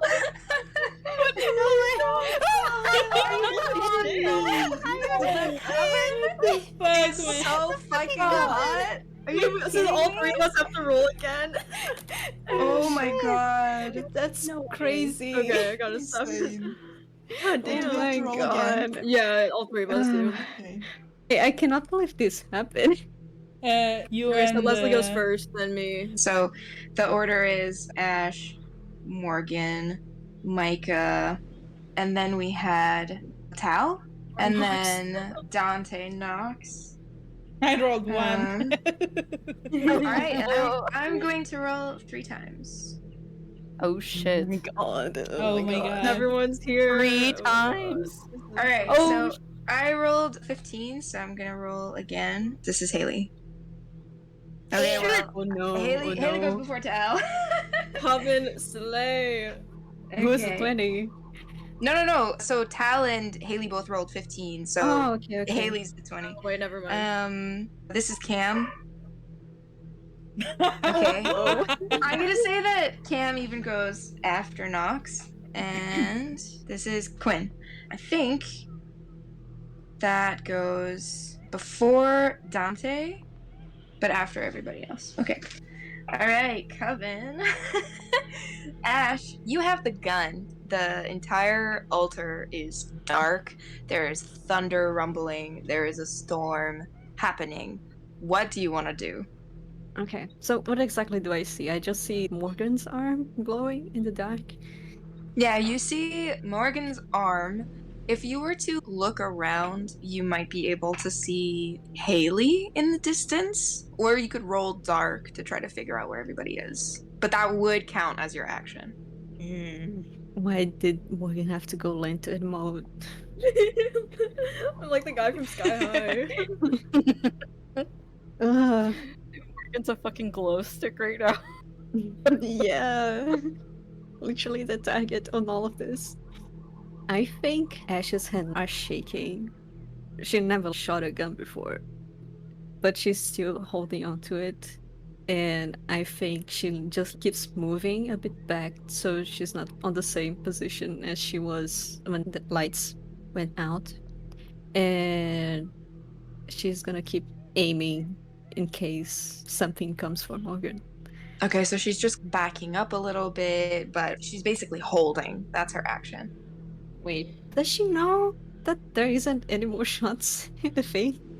I don't know. Ash has never really shot a gun, so... Yeah. Alright, so she doesn't know. Okay, then she does that. She holds for if something comes up to Morgan. But I think she just stays close.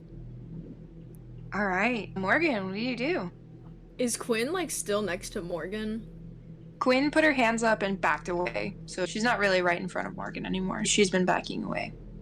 Morgan's gonna charge towards her and put like her arm against Quinn's throat, like the forearm, and ask, "What the hell are you doing?" Alright, you gotta roll volatile to grab her throat. No. Do I have to? Yeah! Oh, that was say no to God. Oh my god, what do you think you were, Cam? My bad, I don't know why I said that. Oopsies, I forgot how this game works. No. Okay, so you have to roll for this now. I forgot how this game worked. That's a 7. Okay, on a 7 for a volatile roll, you harm them, but they learn something about you. I get to decide, or you become your dark self. Do you want to cause Quinn another harm? Do you want them to get another string? What exactly do you want? I'll do a harm. Okay, so Quinn at this point has 3 harm. Oh my god, twinning! Yay! Alright, so Morgan is holding her with the glowing arm, right? Yeah. And can you say again? What did she say? What the hell are you doing? Or like with the lights and stuff. Or in reference to the power shutting off. Quinn scrunches her nose and spits at Morgan. Son of a bitch. Morgan's just gonna punch her. So, because you didn't roll a 10, Quinn can react to this particular thing. I'm gonna roll that she breaks free from your hold. Okay. She does end up breaking free from you. She sort of hits your elbow upwards, and it stings a little bit, and it bends you, and you're forced to relinquish her. And then she backs up even more. So, Morgan, you take another harm. Wait, so I'm at 4 harm? Oh my god. Yeah. You better So choose carefully, bestie. So what happens when you're at 4 harm? So, you take 5 harm, and that's what's going to make you do the last thing. Huh. Interesting. Alright, well, Micah gets a turn now. Micah, what are you gonna do? Because Morgan's arm is so bright, I can probably assume that Micah saw this charge and the fighting between Quinn and Morgan. Yeah, absolutely. Okay, yeah. How fucked up does Morgan look? Like, can you tell that she has 4 harm? Yeah, like when Quinn hit her arm off of her, I think Morgan, you probably would have cried out in pain and started gripping your arm. It's clear that Morgan is hurt. Jeez, Bessie, you gotta stop doing this. Micah's gonna use their action to sprint towards Morgan and almost throw themselves in the direction to touch them and use alter fate on Morgan. Ooh. Okay, so alter fate. When you touch a person, you may clear them of ailments or conditions. They are healed, but choose yourself or someone else willing to gain that condition or ailment. You could technically spend a string on somebody that you have to give them the harm. Do you have anybody that you have a string on that you want to hurt? I'm currently at 2 harm. So I think there's a person who you have some strings on. yeah, I'm sorry. I'm gonna choose Dante. Yeah, you are. Okay, so sorry, Henry, please. okay, so Dante, you take 1 harm. That basically means that Dante, as soon as you enter the room and it's dark and it's foggy, you see a little bit of what's going on, and then you see this sort of purple twinkle. It starts to feel like pins and needles in your hands, and it slides up your left arm with excruciating force. Makes you feel like you've broken your arm a little bit. It stings, and then it dulls, and then it just aches. Can't explain why, but now your arm hurts so much. Okay. The pain, Dante stumbles a little bit and they stop in their tracks. But they are on a mission nonetheless, so they try to push the pain away at the back of their mind and continue. All right, so now it's time for Haley's action. Haley is going to use the move Bad But You Still Want Me. So she's going to spend a string on someone to appear by their side right away. And she's going to spend her string on Ash. Before she does so, she's kind of holding onto Knox's shoulders still. And she's gonna look up at him and then playfully, kind of mournfully be like, I'm sorry. And then she vanishes from beside you, almost into like a cloud of smoke. Ash, you see this materialization of Haley in front of you with her horns, and like her tail has come out and is whipped around her. Just like, what the fuck? Just like, Hello? Both of us. Exactly. Yeah. All right, so Tal, you're next. What are you gonna do? It's all happening very fast. Oh my god, okay, where did Haley teleport again? So Haley and Knox were at the stairs, which is closer to the bar, whereas everybody else is in the central foyer by like the fountain and the check-in desk. So Haley teleported away from Knox to Ash, and you are the furthest north from everybody. Oh fuck, so it's a dark back there. Tal is gonna like start sprinting to where all the commotion is going on, and while that's happening, she's gonna lift her hand up and will this ball of fire to like light up the vicinity.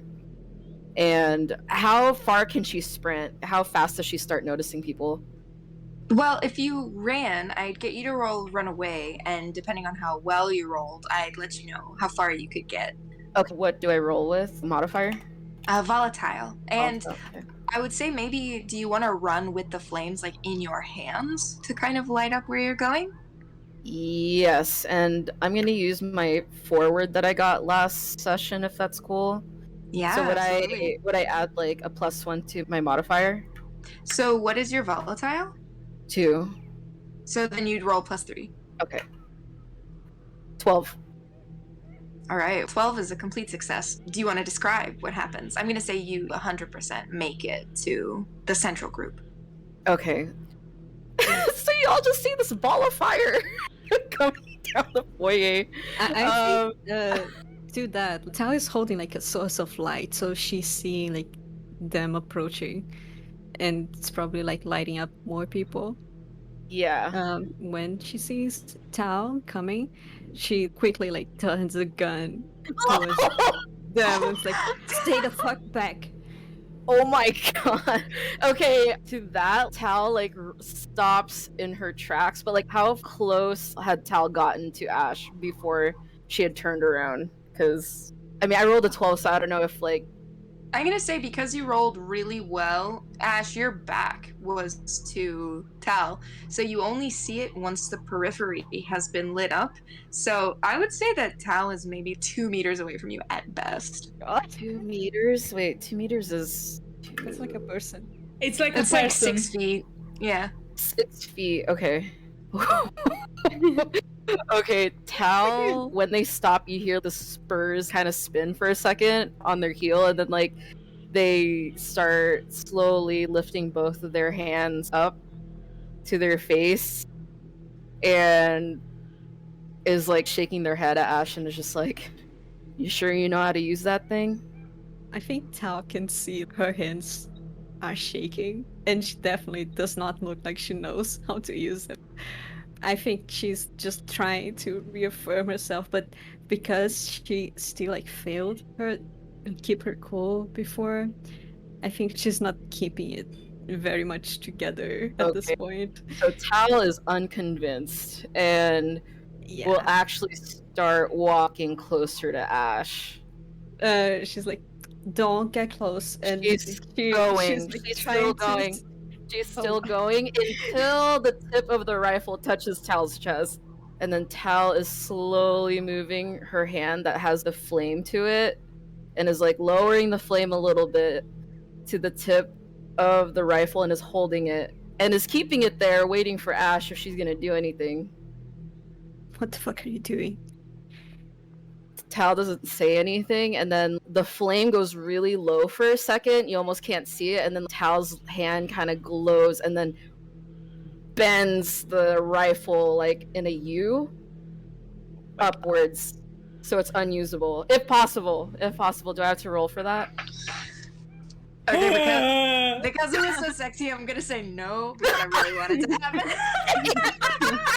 So true.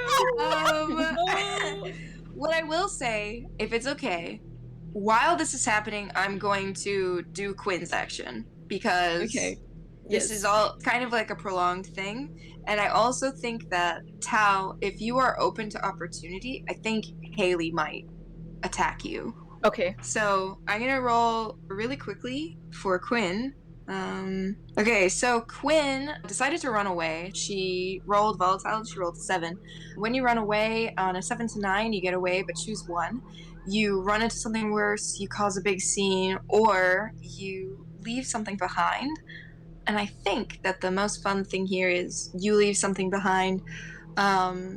So I'm gonna say that Morgan, you see something fall from her pocket and land on the ground, and she runs out the open doors. They swing open with this operatic kind of boom as like thunder rumbles and lightning cracks across the sky. The storm is right on top of you, and she gets away.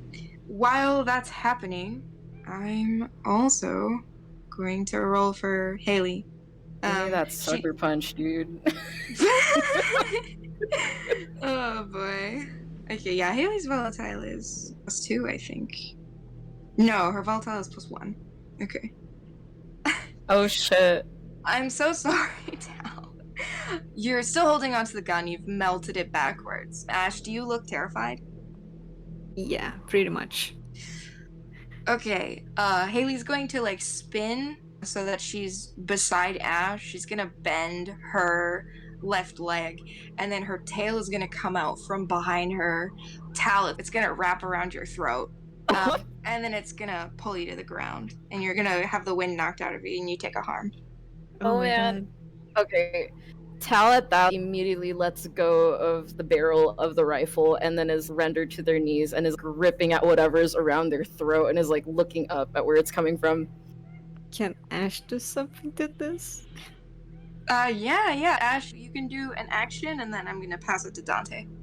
Okay, I might regret this. I'm sorry, but as Tao lets go of the gun and like Haley's bring them to the ground, I want to do what Tao did to Micah and try to hit their head with the butt of the rifle to knock them out. Oh god. Ooh, I'm blushing. 9. Oh no. Tao. As like they go down and like they see the back of Tao's head, they go for it and like just hit the butt of the gun on the head. Alright, so I'm gonna say that because you rolled a 9, it wasn't as hard as it could have been. So when you lash out physically on a 7 to 9, you do harm them, but choose 1. They learn something about your true nature and gain a string. The NC gets to decide how bad the harm turns out, or you become your darkest self. Which one do you want to do? I want to do the first. They learn Okay. something about my true nature. Do you want And everybody to know about it, or do you want to just DM Tal and me? no, I think I can tell. I think right. the thing Tal learns is just how deeply terrified Ash is of them. And they gain a string. I'm devastated. Goodbye. I can wither away now. Okay, so when Tal gets hit with the butt of the rifle, their body immediately goes limp and then probably is at the mercy of gravity, and then you see their hair like hit the, I don't know, like the mosaic floor of the altar.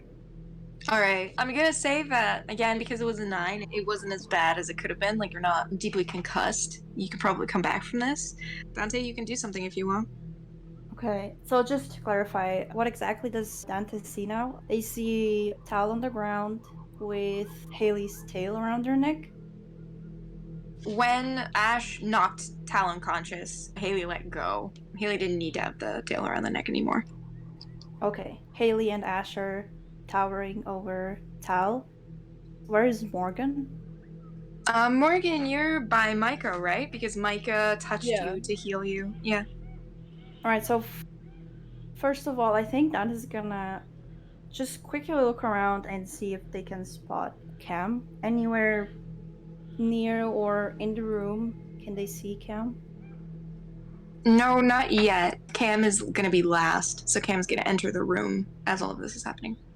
Okay, so at this point, what Dante will do is they will go to the nearest switch for the water sprinkles and start the fire alarm. I mean, yeah, they're Ooh. gonna go and pull the fire alarm.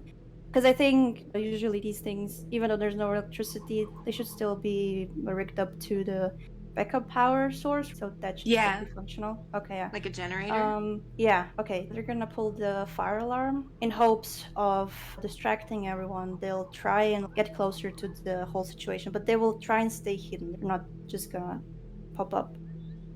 So when you hit the fire alarm, the rain from the ceiling begins to come down almost in succession as the rain begins to pick up outside. Everything is getting soaked. You guys are gonna have a real problem with Chrissy when this is done with.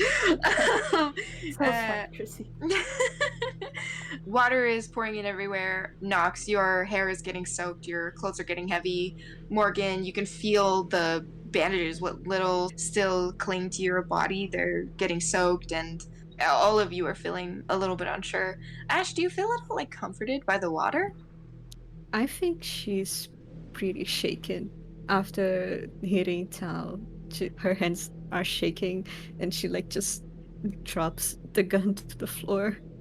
And The it's kind of melted looking. gun. Yes, and it's like, fuck, what have I done? And kind of stepping away a little bit. Okay, Knox, your turn next. What are you gonna do? Well, now Knox is soaked. Haley just blipped away. I think that Knox is ready to just run towards the middle of the area to see what's happening there. Because it's still dark, right? So it just is like flashes of light and like kind of little fires in the middle, right? Or whatnot. That's what he saw. Like sporadic thunder, right? I think he's gonna go in the middle. And did he see Tal getting knocked down like that? So I think what Knox probably saw is, if you were looking around, like, you recognize the way that Haley glows, and you maybe saw movement around there. You also saw Tal with the flames around there, and you did hear the sound of the gun hitting Tal, and like Tal went down. And you can probably tell that there's a couple people over in that area. What do you want to do? I think Knox is gonna go towards where Ash, Haley, and Tal are specifically. And is gonna heal near Tal and be like, what are you doing? Towards both Haley and Ash. Ash, it's like still a little shaken up about the situation, looking at her like shaking hands and just trying to keep her cool again. But then if you talk again, maybe she'll snap out of it. She looks a bit catatonic in a moment. Oh, yeah, that makes sense. I think that like Knox is gonna give a look to Haley, and in between flashes you might see that it looks a bit like disappointment, and then just focus fully on Tal and just try to see if everything is alright, just checking the pulse and everything else like that. And then Tal is okay, right? Yeah, Tal is breathing. I think Knox would probably try to carry Tal away from the action somewhere, maybe that's not wet. Even just like somewhere else, just carrying them away. Haley's gonna speak to Knox. Has Knox like really looked at Haley? I mean, it was pretty difficult to see much, right? It's dark, and Knox noticed that Haley is looking a bit more monster-like, but other than that, hasn't seen much else because also it's raining, everything else. You can kind of see at the corners of her eyes these sort of reflections. It looked like there might be scales by her Oh. face. Scales. And she like calls out to Knox and is like, "It wasn't gonna be her. I'm not letting her burn her." Knox, with a kind of unreadable expression, looks back at Haley and then looks towards where he's carrying Tal. Okay. As this is happening, you're like shuffling Tal away. Cam comes in behind you, Dante, as a dog, and is sort of looking at everything that's happening, kind of like goes back on her haunches. She's waiting for the kill order. Oh gosh. Okay.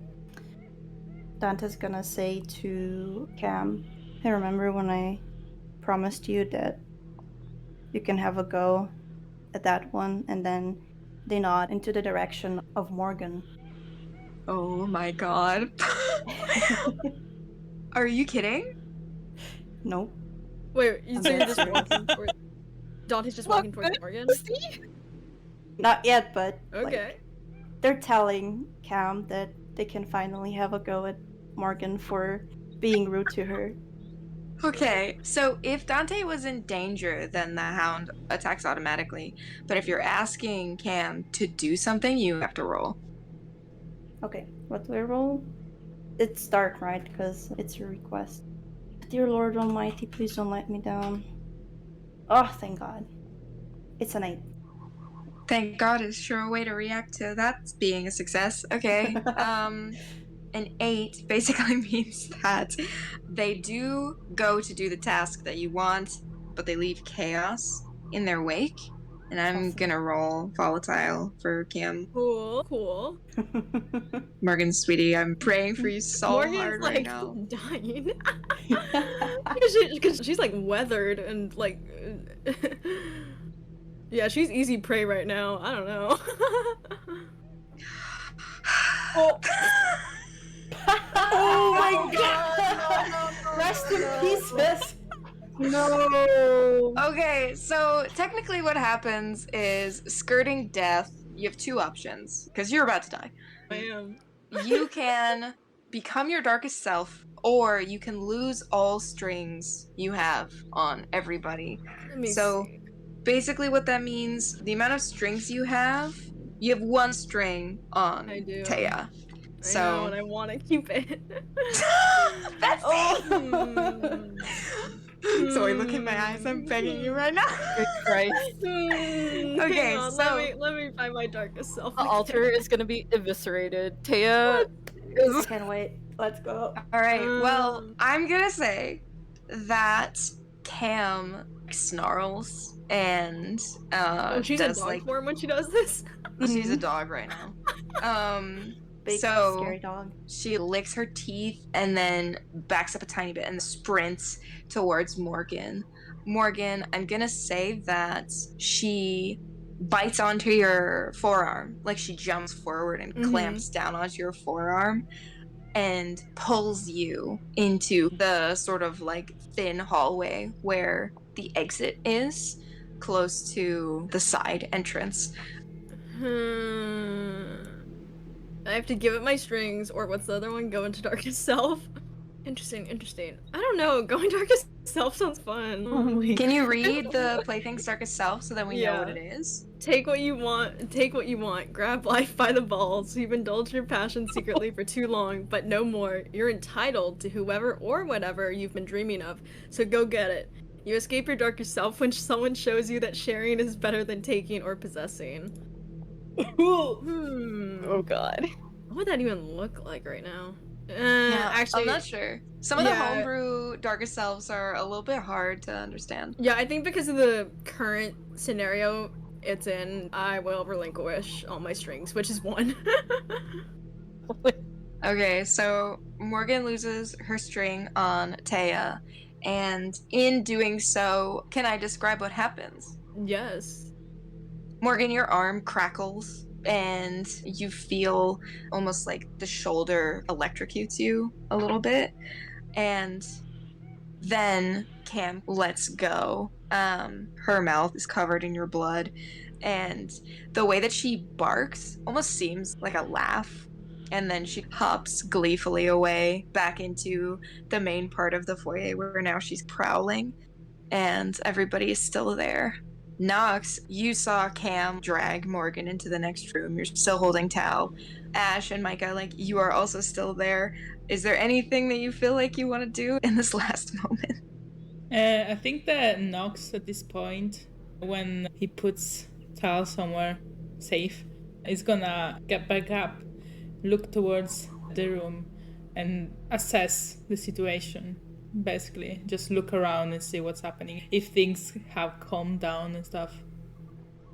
Well, I think that, Ash, Micah, I'm gonna let you go. I don't know how you reacted to this, but I think when Morgan got dragged away by Cam, I think Haley let out a big scream. So at this point, I think she's probably running over to get to her. Now I'll let Micah and Ash decide what they want to do. As Morgan's getting dragged away and mauled, Micah's gonna yell out "fuck" a bunch of times and start running and almost stumbling over their feet with all the adrenaline kicking in, seeing Morgan in that situation, and is just gonna try to get to them. And as soon as I think Cam lets go and leaves, they're gonna rip whatever fabric they can and try and bandage this fucked up little beefcake up. I think at this point, Ash finally snaps back to the situation that she's in. She looks around at this whole mess, at the body of Tal that she just knocked on the ground. She's still shaken up. And I think she's gonna run out of the altar. Can I jump in here? I'm gonna let Ash roll to run away. Okay. Also, I just wanted to say that Tal is not dead anymore. Oh, okay. So she watched as Knox dragged her out. Okay. Okay, roll to, yeah. Yeah. All right. So when you get a 7 to 9 on run away, you can choose one. You run into something worse, you cause a big scene, or you leave something behind. What would a big scene be in this case? I think it might be something like hard to ignore. Maybe as you're running out, you knock a bunch of stuff over. It's really obvious that you're running out of the altar, like it's not very graceful. That's what I imagine. I think that would be the case. They just want to get the fuck out of there. All right. Do you have any idea where you're going? Yes. Where are you going? She's gonna run up to Vera's shop and try to sneak in the back, like without being noticed. Okay, you succeeded your run away, so you run out the front door of the altar, you knock over a couple vases, everyone hears you run, including Micah and Haley.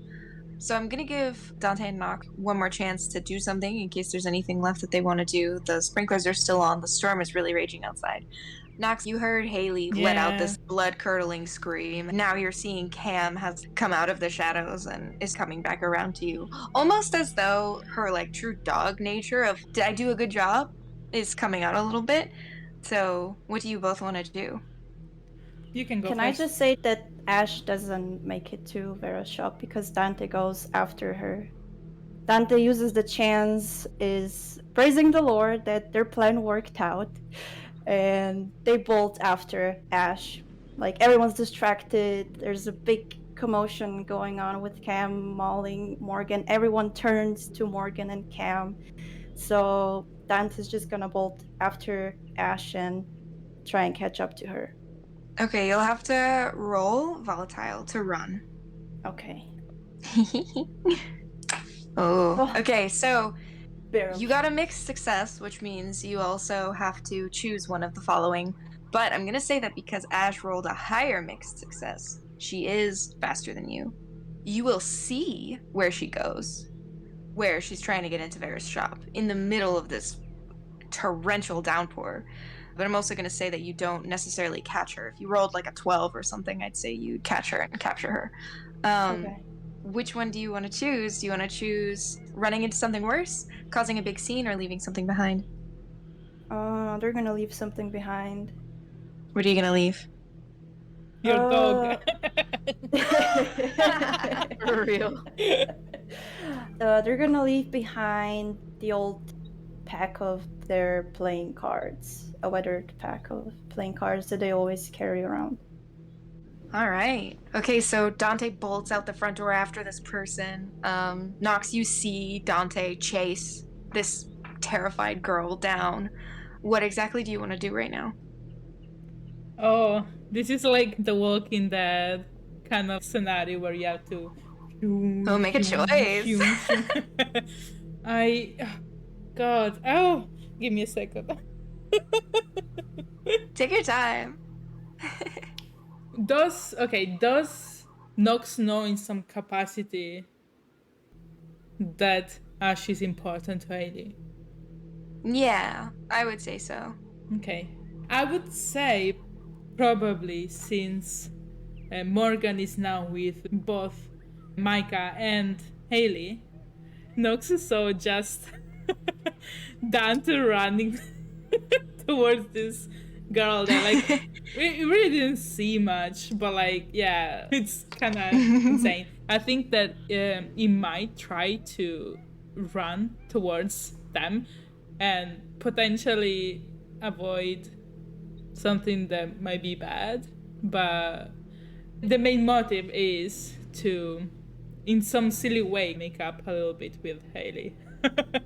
Oh. He's gonna try and do that. And So he's gonna try and stop Dante? yeah. Just go wherever they all are going. And just be like, dude, calm down, stuff like that. But we'll see.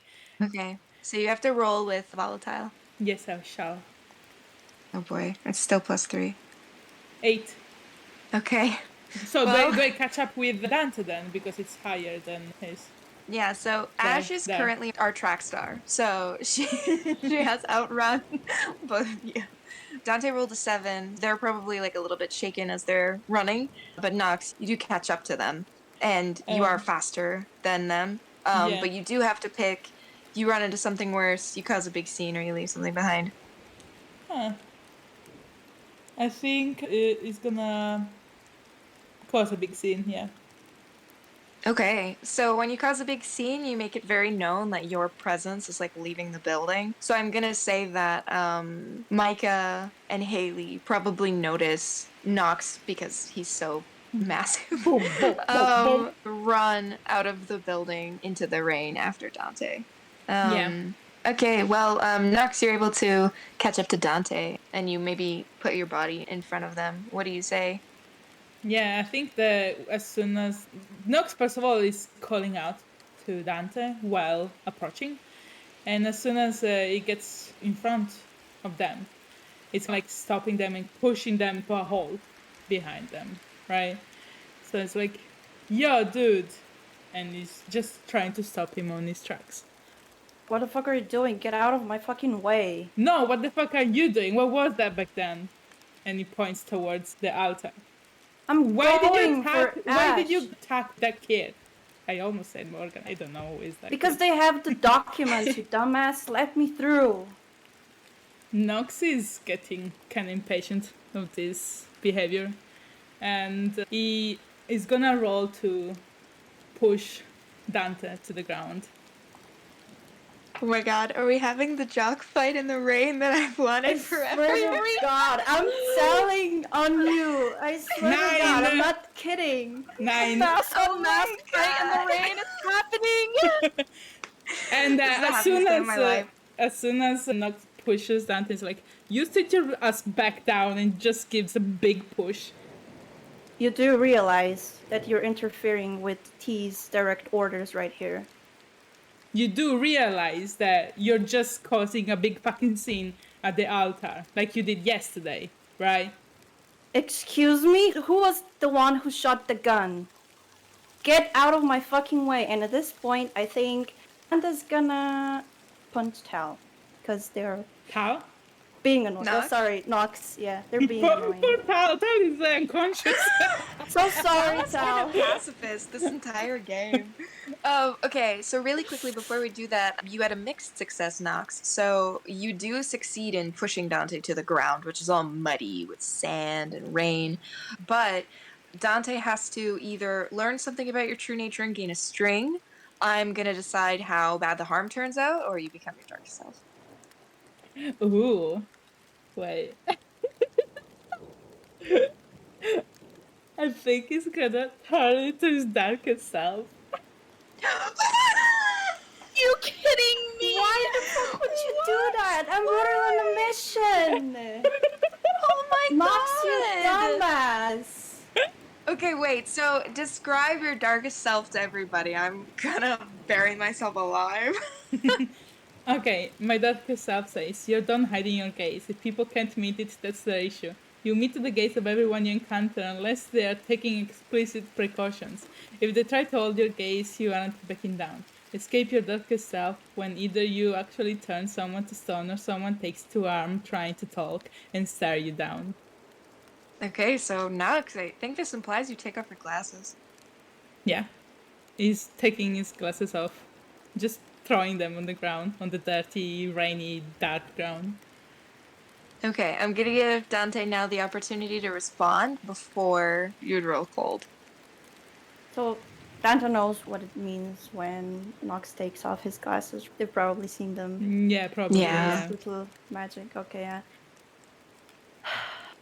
Knox, you don't know what you're doing here. Do you know what you're doing? Yes, I told you I'm following Taya's direct orders. You are stopping me from executing what they told me to do. So they Are you told sure you. Are you sure? They told you Yes. to go Yes. after someone like that. They told me specifically to go after Ash because she has the fucking documents that we have lost the previous night. So now can you please get out of my fucking way? Why don't we go together to T and see we can dispute that there? You really want to do this right now? Sure. Unless you want know, me to you're- beat your ass. I'm not gonna beat my ass. Get out of my fucking way. Okay, Knox. Dante, how long have you been looking at? Have you looked at Knox in the eyes? Oh no, they haven't been looking in Knox's eyes. Oh, okay. They're avoiding their gaze, yeah. Nice. Is Dante still on the ground, by the way? No, I think they got up. Okay. I think that Knox is gonna try and not push with the same intensity, but push Dante towards going back to where they were before. Are you pushing to hurt them, or are you just pushing to try to put space between you two? I'm pushing to basically make it so that Dante gets back to where they were. Okay, I'm gonna say that's not a volatile roll, because if they're not gonna be physically hurt from that, like, then Yeah, they're not it's gonna just be like a physically shove. hurt. And Knox is gonna be like, come on, man. Just, let's fucking go. Dante's reaching their boiling point. If Knox doesn't stand aside this moment. They're gonna throw punches. Knox is not gonna stand aside. Okay, I guess I'm gonna roll. Okay. Please don't let me down. Yes! Complete success. Okay, Dante, do you want to describe what you do? Yeah, they're gonna charge their right arm and just smack Knox directly in their face with the right hook. Ooh. I think it should be enough to knock them down, at least, and to give them a chance to run to Vera's shop. Okay, well, yeah, on a complete success, you deal them harm and they choke up momentarily before they can react. So I'm going to say that the right hook really does sock Knox in the face. And I'm actually going to say that it gives them like a shiner, like a bit of a black eye. Oh. I don't need my glasses anymore. And Knox, I'm going to say that you fall down on one knee and the other one is still stuck in the mud. And Dante does have a chance to get away. Are you going to chase after them, or are you going to let them go? I think that they are quite surprised that Dante would just do that, like that. And I think they're gonna spit and take a moment and look towards Dante running towards Ash and not really follow. All right, and that is where we're going to end the session today. Bye,